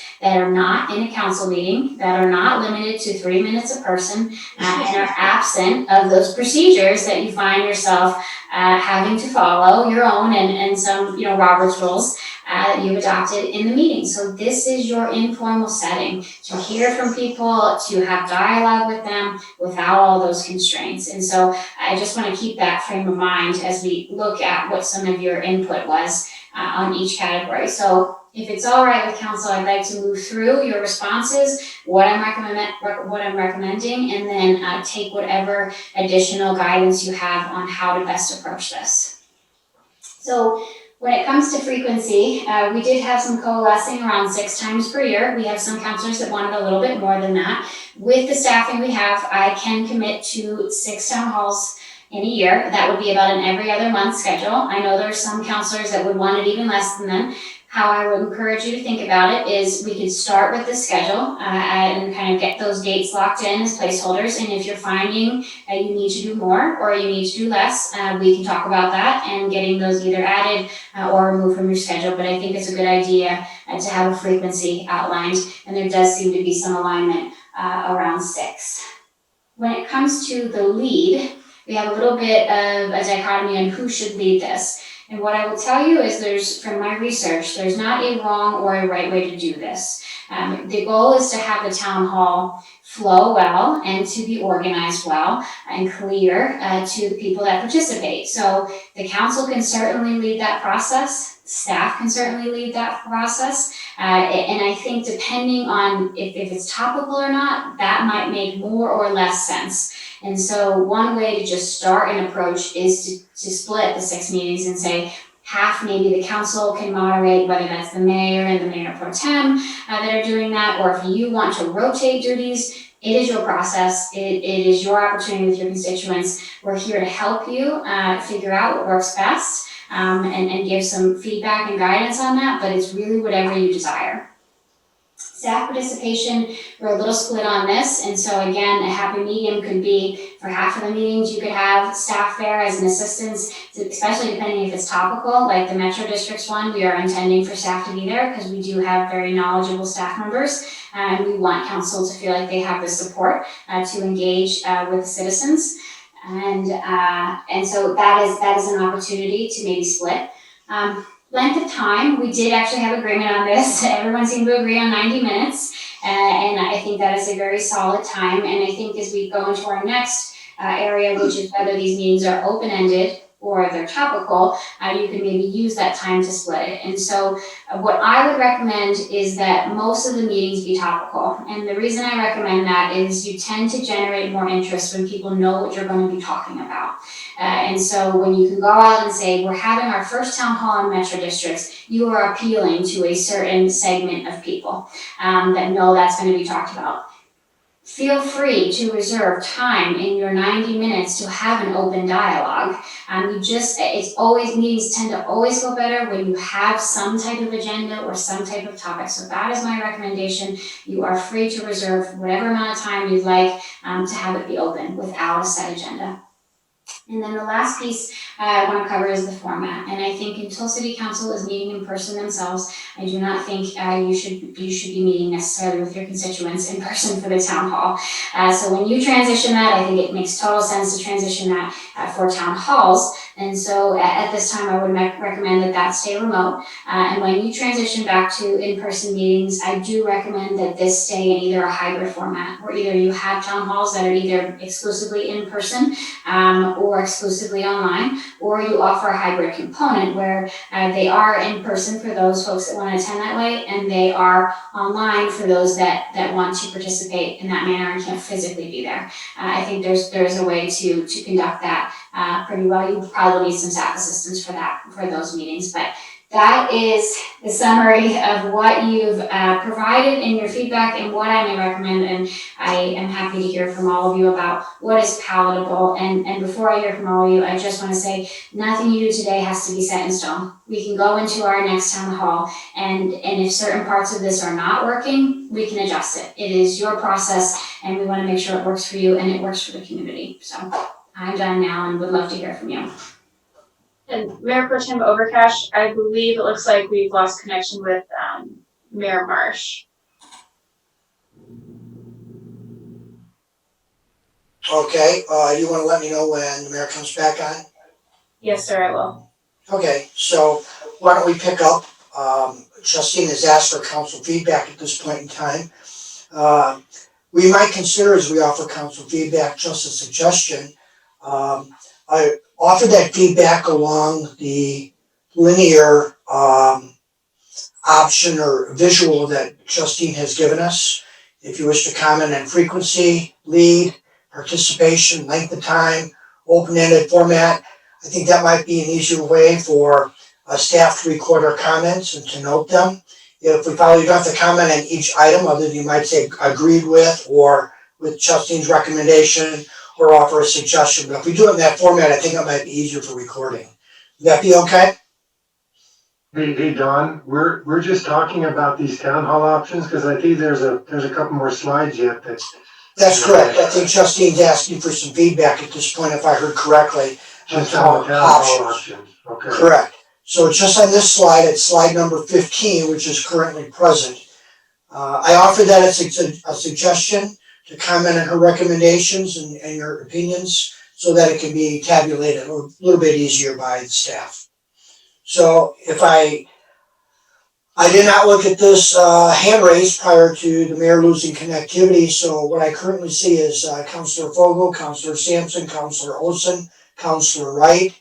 Is that okay with everybody if we go in that order at this point? And I'll pay attention to the next ones. Okay, Councilor Fogel. Actually, Don, when you're looking at that chart, it will automatically put everybody in the order that they raise their hand in. Right. But I want to do it. It's my way. It's my way of saying that's the order we'll follow unless there's an objection. All right. Rich, raise your hand. I'm waiting for Rich to show us his new skill. I'm looking for you, Rich. I'm going to find you here. Okay. Nope, I don't see it yet. But anyway. Rich is ready for us to go. Justine, I like what you came up with one exception. okay? I don't think, that having council moderate these meetings is a wise choice, because I think that can, you know, unfortunately, I think that can delve into a, personal showcase type thing, and I don't think there should be any semblance of that at all to the public. So the only change I would like to see made would be to, make all 6 meetings set with a staff moderator, and I'm not, you'll have to select who that is. And the other thing I would like to see changed would, you're saying that the meetings are topical with open-ended time. I'd like to see at least half of the time that's allotted to the meetings be open-ended discussion time. Because I think we need to preset expectations for staff presentations. Because we don't want to let this delineate into additional study sessions for council or presentations to the public. This is their time, and we should save at least half the time for public interaction. Other than that, perfect. Great, thank you, Councilor Fogle. Councilor Sampson. And Councilor Overcash, Madam Mayor, Mayor Marsh is back on the line now. Okay, yep, a little Great, thank you. technical difficulty. So Counselor Olson? It's actually, Councilor Sampson's turn right now. Since you were absent, we picked an order. Oh, okay. Madam Mayor, when you were absent, I suggested, I listed the order as they'd raise their hands and confirm that. Councilor Fogle is the only councilor who's proceeded. I suggested that to aid staff in documenting our comments, we follow slide 15 from left to right with our comments and address frequency leads, staff, and so forth. Assuming that might make it easier to comment and also record the comments. Okay, so I'm seeing hands. Are we not going by your hand? Well, the hands indicate the order that was initially established. Councilor Fogle's hand is down, so he's disappeared. Currently, it shows Councilor Olson, Councilor Wright, Councilor Malloy, and then I put myself at the end as you were absent, allowing others to enter first. Okay, I had been told that I could go next, which is fine. I can put my hand back up, but I had taken my hand down. That's why you don't see it. Okay, all right, Counselor Sampson, go ahead. Okay. I didn't want you to lose your turn. I know. Well, I'll put my hand up real quick. That's okay. We didn't discuss you have to pay a fee to get back in line, did we? We'll take coffee. They keep it under 3 minutes and 49 seconds, I think is the rule actually, right? Okay. Not rules. So 6 times a year sounds great to me. I think a staff moderator is good, but I actually like the idea of at least like the way that we do, well, and I should preface this really quickly. So the way that we do the town halls that the four council members have been doing, but once we begin doing our city council town halls, we will find a new name for the town halls that we've been having. So there's not confusion, just so everybody knows. And then the way that we do it is we kind of go through a little introduction of who we are and what ward we are. And then we say like, you know, some highlights that were from the last session, you know, or last month. And that kind of gives people a topic, some different topics to go off of. We also provide like highlights from last month and highlights from what's on the rolling calendar coming up online. But we don't present a topic and we don't give a topic. We just let it be entirely public comment, and not even public comment. You know, the public gets to speak. It's not timed. And that format seems to work really well. We get a lot of good, really positive feedback on that. And we only keep ours to 90 minutes as well. So I think having staff there is great. I even think staff moderating would be fine, but that we each, you know, maybe the mayor or the mayor and the mayor pro tem alternate, or, you know, just the mayor introduces, informs, you know, says hi to everybody or whatever. And then staff can take over the moderation. I agree with you, Councilor Fogle, that I think it could get a little bit messy if, you know, if we're rotating or whatever. And then I think doing a hybrid is a good idea when feasible as well. So I agree with a lot of this, but I don't really like the idea of it being topical. I personally think that sharing highlights and then letting people run with it. Like one time we had a 15-minute discussion about benches. You know, we never expected that, but it was really important to a lot of people there. So That's my 2 cents. Okay, Counselor Olson? Thank you. Let me relate my experience since Andrea related hers. I dealt with 12 commanding officers plus some the VA hospital and other leaders in the community to conduct TRICARE plan development. I found very quickly that if you're moderating the meeting, you're not a participant. And I really think there'd be value in all of council, including the mayor, being able to participate in the meeting without fear of dominating it or over exercising control and so forth. And that's why I prefer that we would have a staff to moderate the meeting. I think it'd flow a lot better and I'd give everybody an opportunity to fully participate. I think the length of the time at 90 minutes is great, and I agree that having a topical purpose for the meeting, it'll invite citizens that really have an interest in that particular topic, and I'm sure that the first topic coming up on Metro Districts will be well attended. I think right now it has to be virtual, but I would prefer to get face-to-face just as soon as possible so citizens can really be interacting with their council without it being through a television monitor, a computer monitor. So I think that would be my preference. I can go with 6 meetings. I think quarterly would be better, but I can live with 6 for now. Okay, Counselor Wright? I feel like 6 times a year is a good place to start. I think it'll have to go monthly eventually to be optimal. Staff moderator, I disagree wholeheartedly with no staff at 3 meetings. There are trained experts. So I want staff at all of the meetings. I like 90 minutes. I definitely like topics. I already have about 15 topics lined up in my head for these town halls of things I'd love to see our community members understand more. So we're not going to run out of topics, and no way I'm getting together with people till everybody has the vaccine. Thank you very much. I'm not taking it, so I guess we. All right, thank you. Counselor Overcash?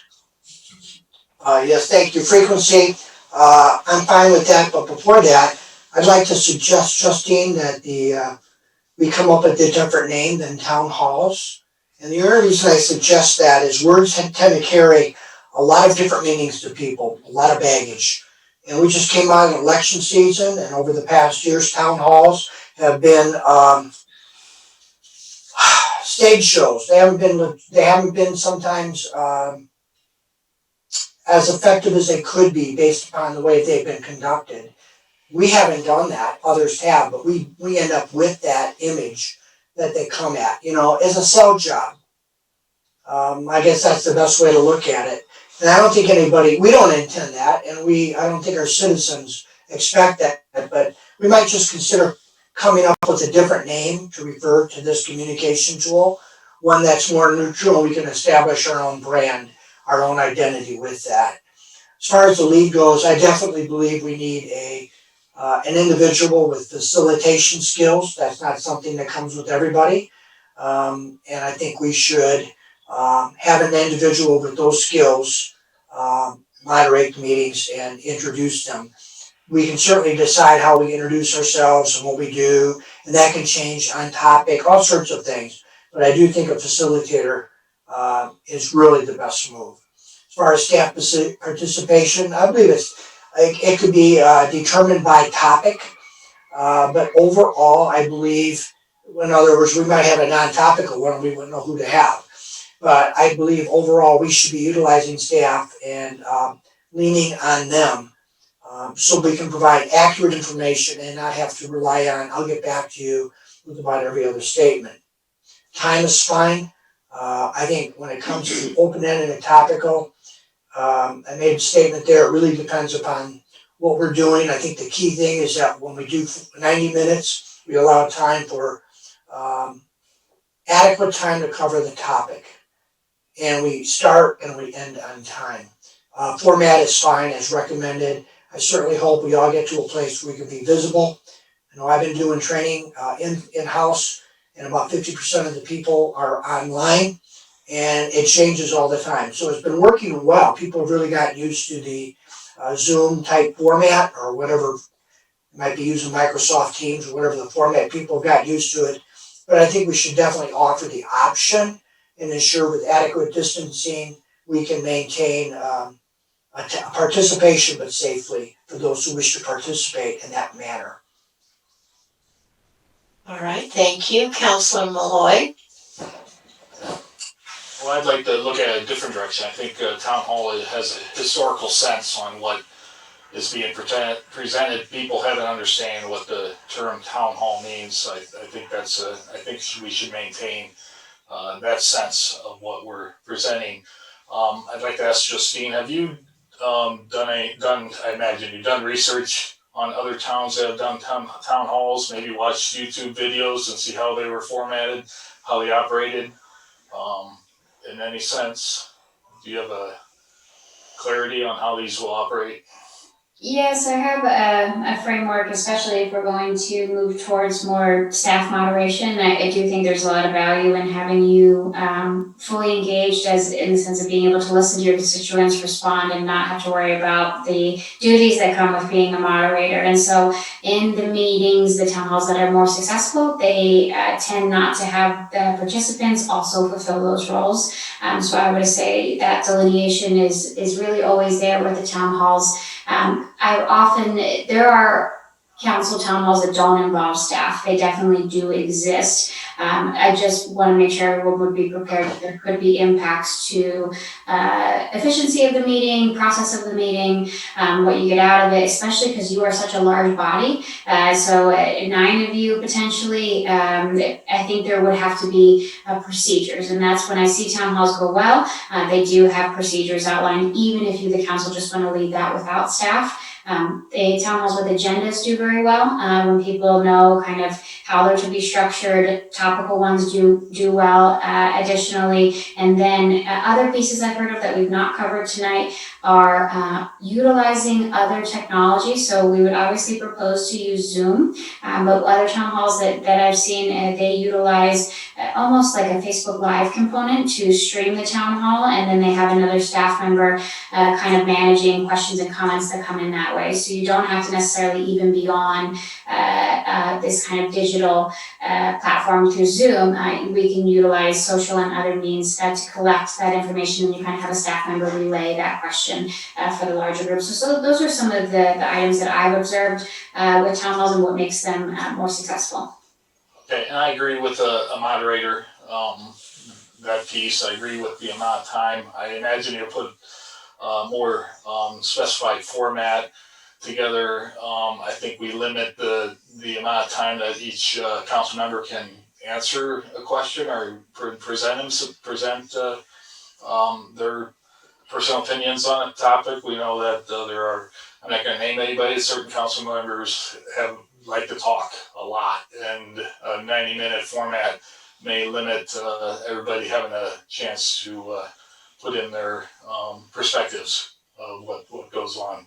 So those are how I feel that they should, and I'd like to see a more specified format. But I agree. I think what you have there, but whether it's a city staff or someone in a profession that can moderate, it would be fine with me. That's the way I look at it. Thanks. Thank you. Councilor Clark. Yeah, my only comment is regarding the structure of it. I guess Don and I have had several of these ward meetings, we call it, in Ward 4.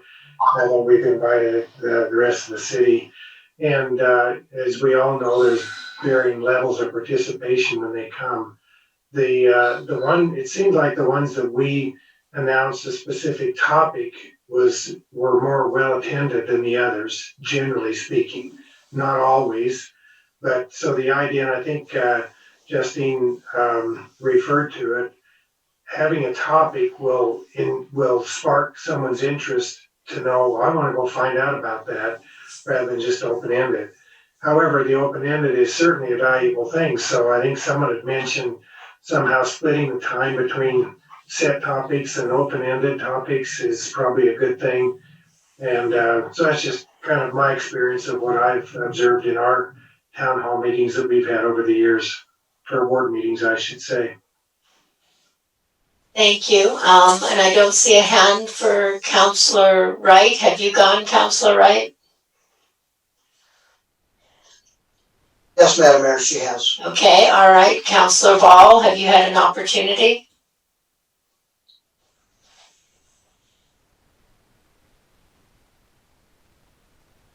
I don't see Councillor Ball. I'm not seeing any of the faces. All right. Councillor Ball is present. His microphone is off, but Councillor Ball is present, watching the meeting. All right, Councillor Ball, do you want to give us your opinions?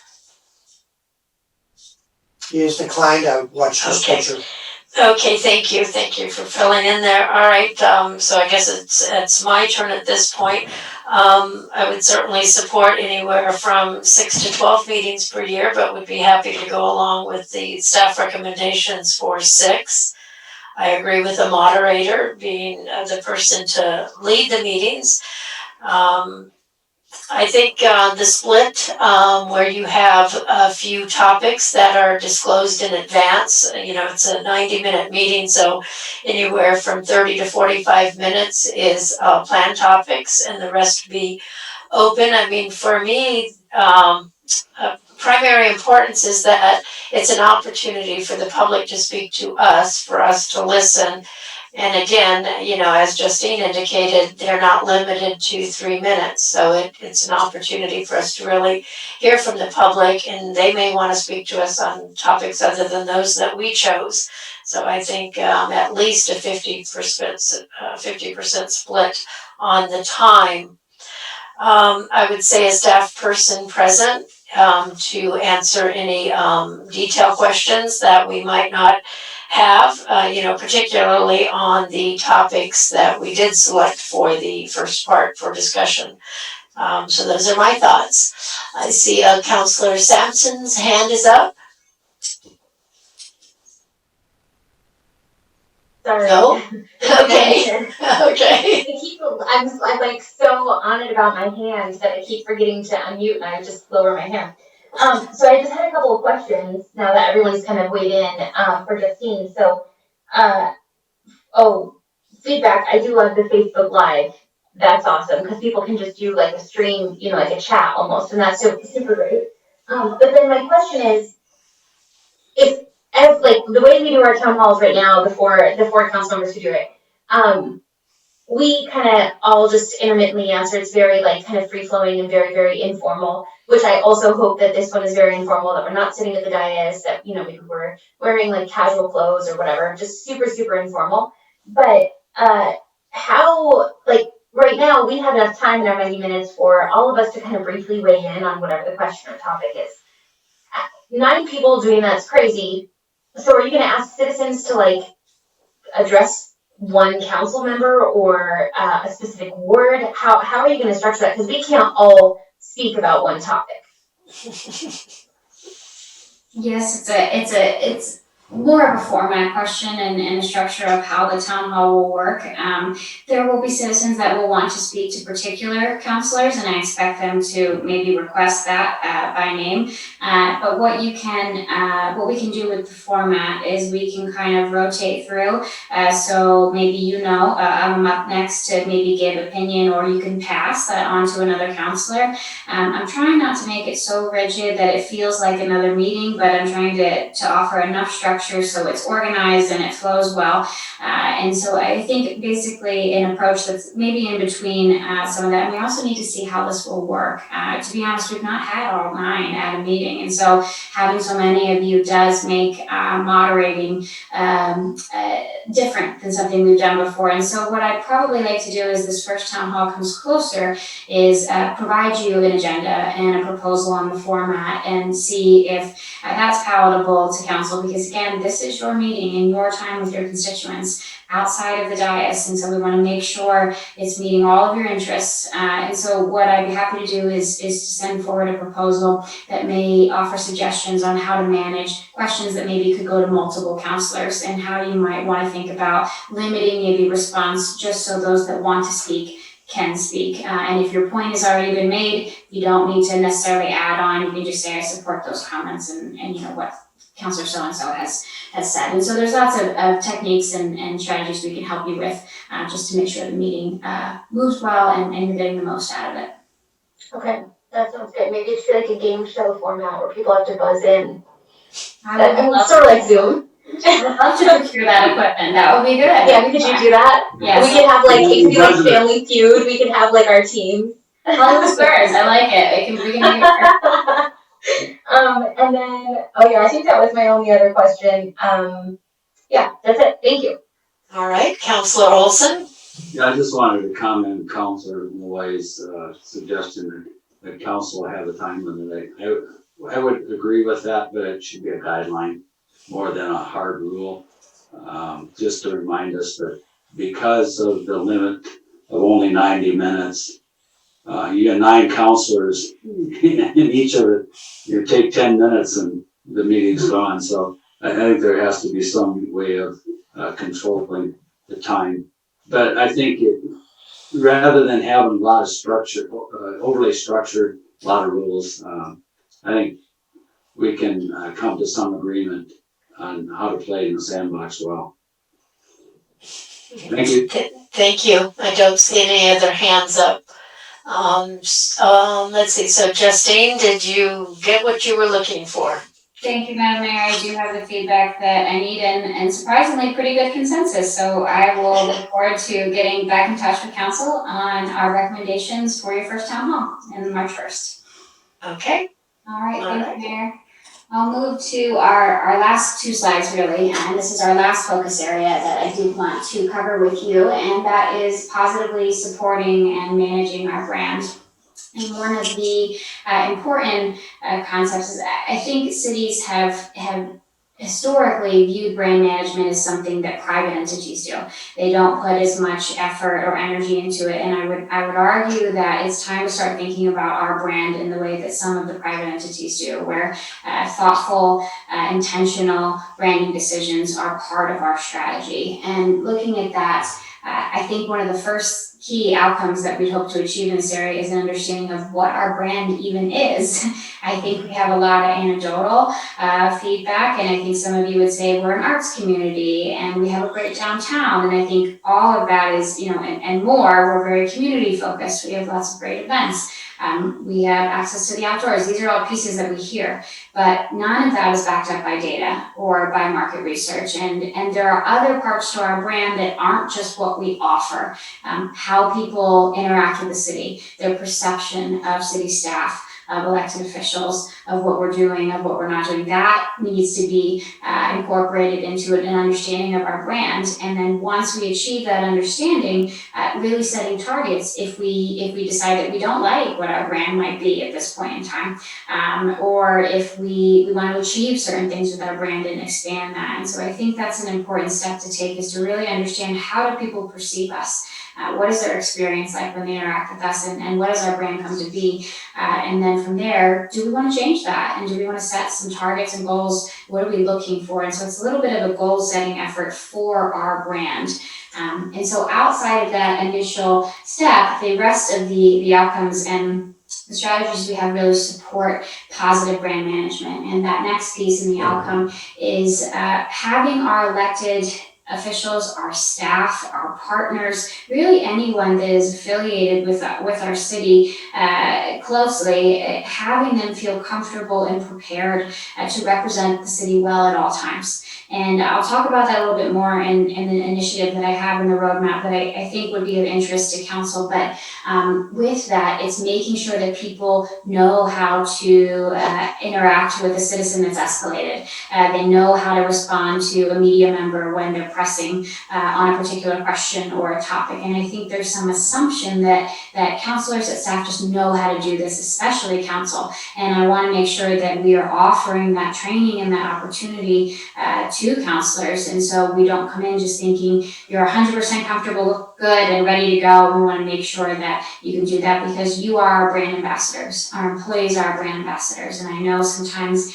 we like to draw a dividing line and say, what that person did doesn't reflect on me, but the truth of the matter is you are perceived as one, and what one of you does reflects on all of you, positively or negatively. And so that is the value in having some intention behind brand management.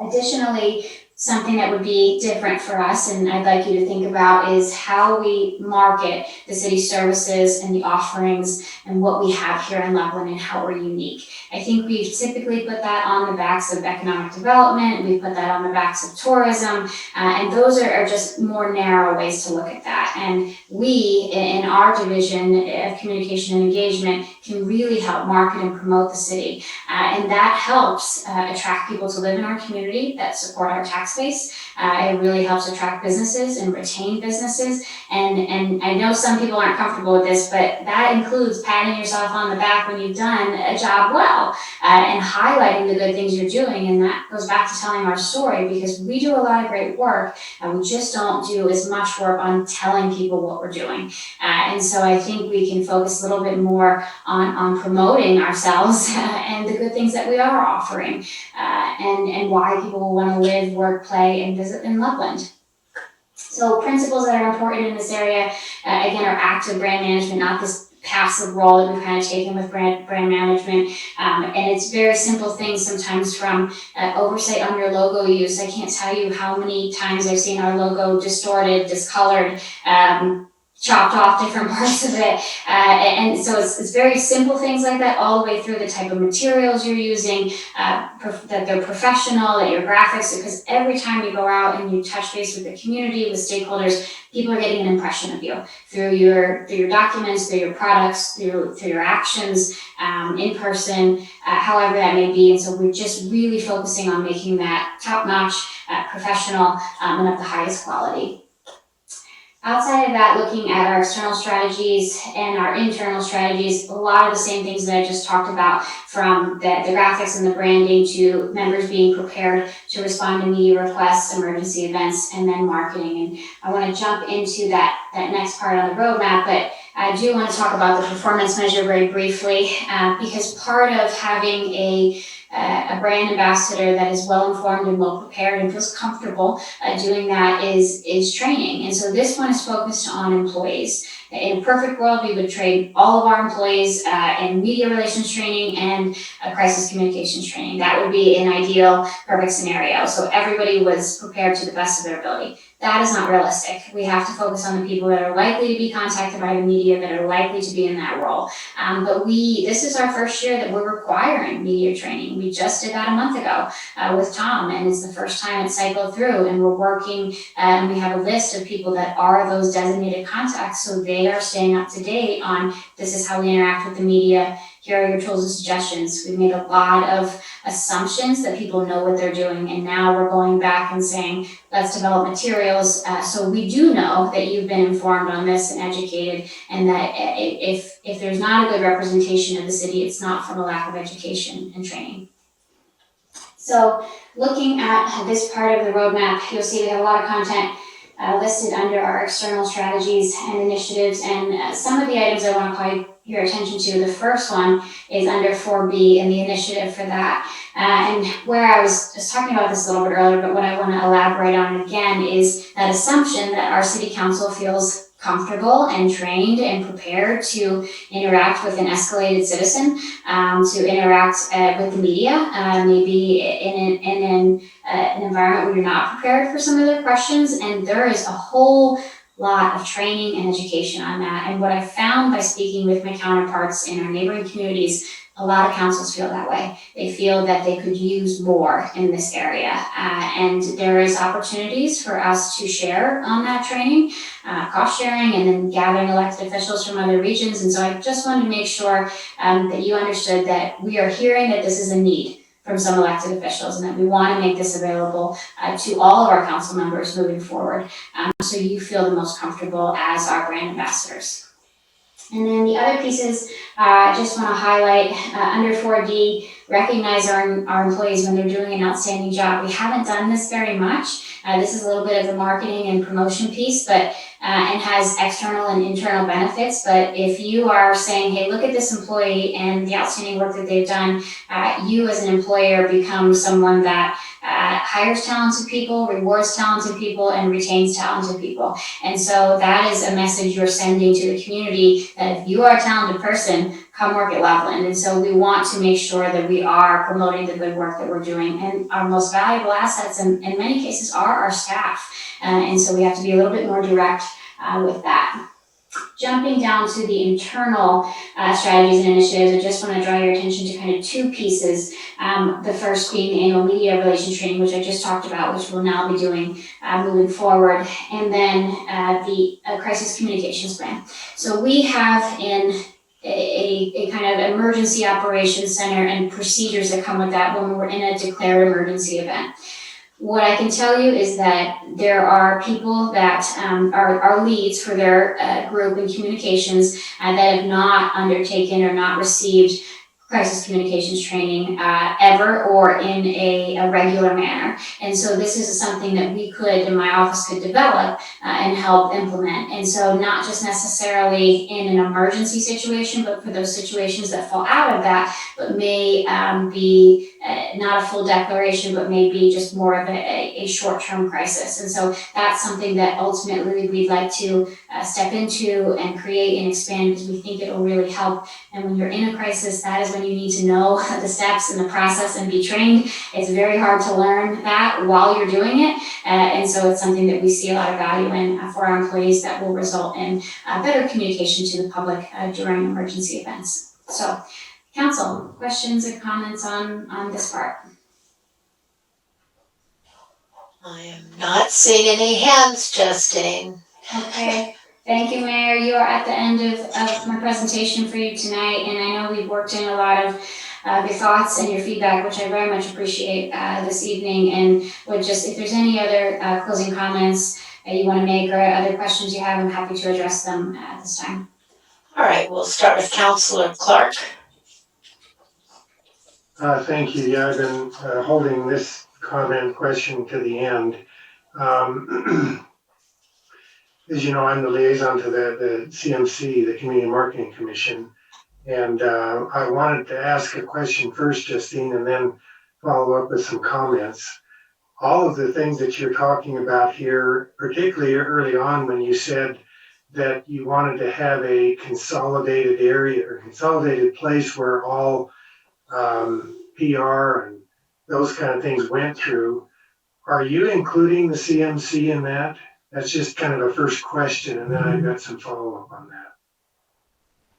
So, Councilor Clark, I would say that a lot of that collaboration and informing each other is already occurring at this point in time. We have very good relationships. I work very closely with Cindy and Nicole Yost on those pieces. We collaborated on everything from 4th of July to Winter Wonderlights and the Lagoon and that whole piece. And so it's an interesting question because it would be, it assumes that it's a departure from what we're doing now. So I guess to answer your question, yes, I'm assuming that they are part of this as they are kind of representing and part of a big component of what Loveland does and the services we provide. And it would just really be a continuation of the process we already have in place.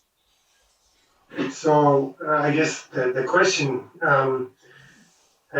maybe I wasn't clear on the question. Well, let me just back up. The CMC, for I think everyone understands and realizes, operates on a separate budget from general fund. It operates through the lodging tax funds. And that lodging tax was passed several years ago, 10 years ago, I believe, with some very specific, clear ballot language in terms of how that money could be spent and who it could be spent by. And it's very clear that says that the CMC, the Community Marketing Commission, must approve all expenditures with those funds. So it's not something that's part of the general fund. And that's where my question was, where I don't think that this department or whatever you're talking about would be able to dictate that, because it's kind of a separate entity by a ballot measure that we simply can't do without breaking the law. So I think there's got to be some thought in on that, on how to make that happen. So does that make sense, Justine, or am I? I understand what you're saying, and I think your principle applies to all enterprise funds, essentially, or anyone that has any type of restricted revenue. And there is no initiative in here that has planned use of other departments' funds that are outside of the general fund, really not outside of my budget, to be honest. So every initiative you see in here, the assumption is that it comes from OCE's budget, and OCE staff is supporting unless otherwise is indicated. So I hear what you're saying, and I don't think there would be an impact that would potentially violate or cause concern with the bylaws for the Community Marketing Commission and how those dollars and resources are being spent. Okay, well, I just want to kind of make that clear so that as we go forward, that there is that clear distinction.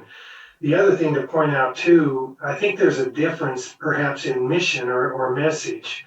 The things that you're talking about here, Justine, I think are for citizens of Loveland for the most part.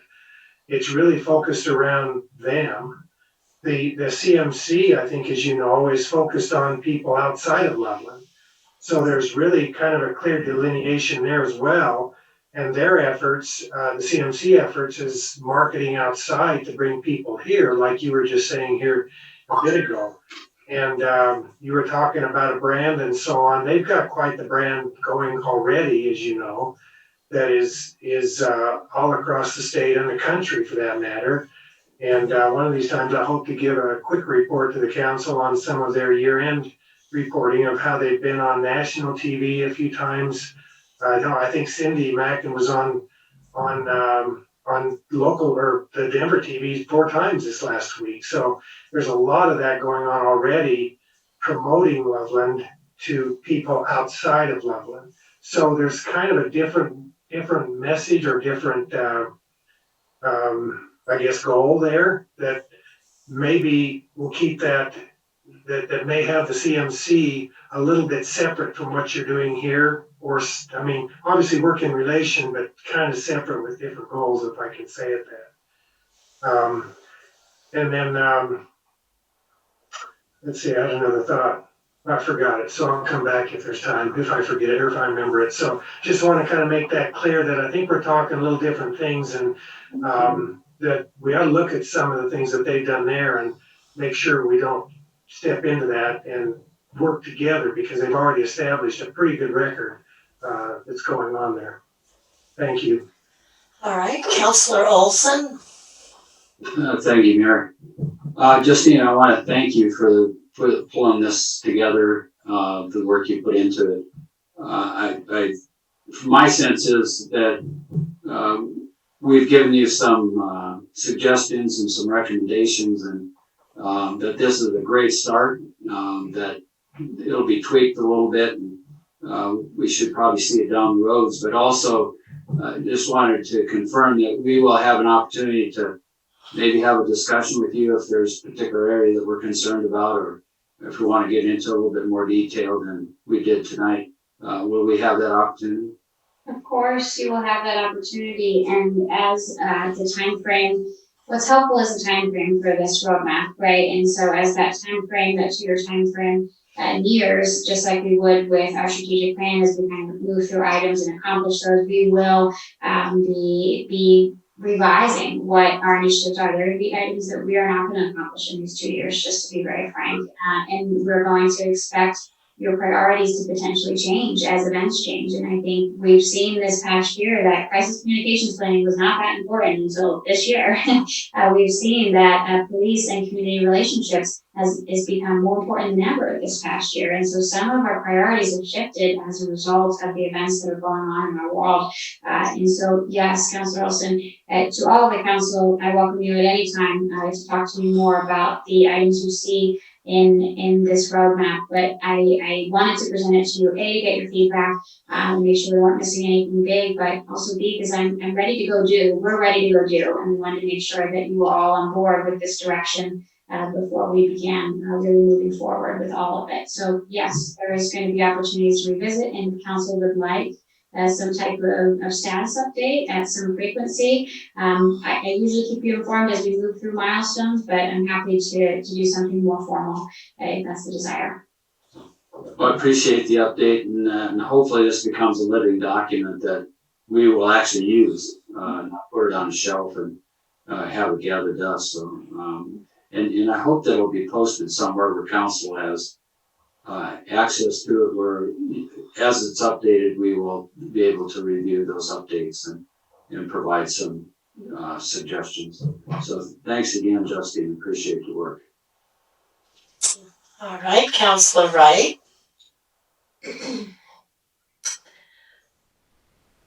I'm thrilled. This is so far beyond my expectations when I first started yiping about this area. Justine, I'm so pleased with what you and your team have developed. To me, it's a great starting foundation for us to improve in this area. I just thank you so much. It's exceeded my expectations.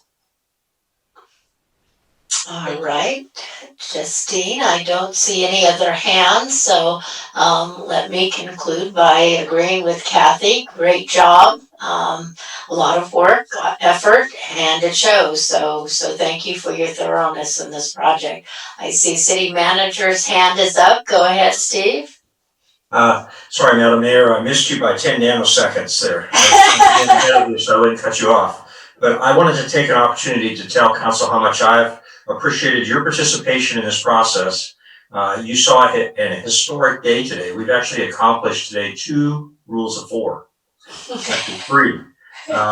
So that doesn't mean we're ready for 3 more.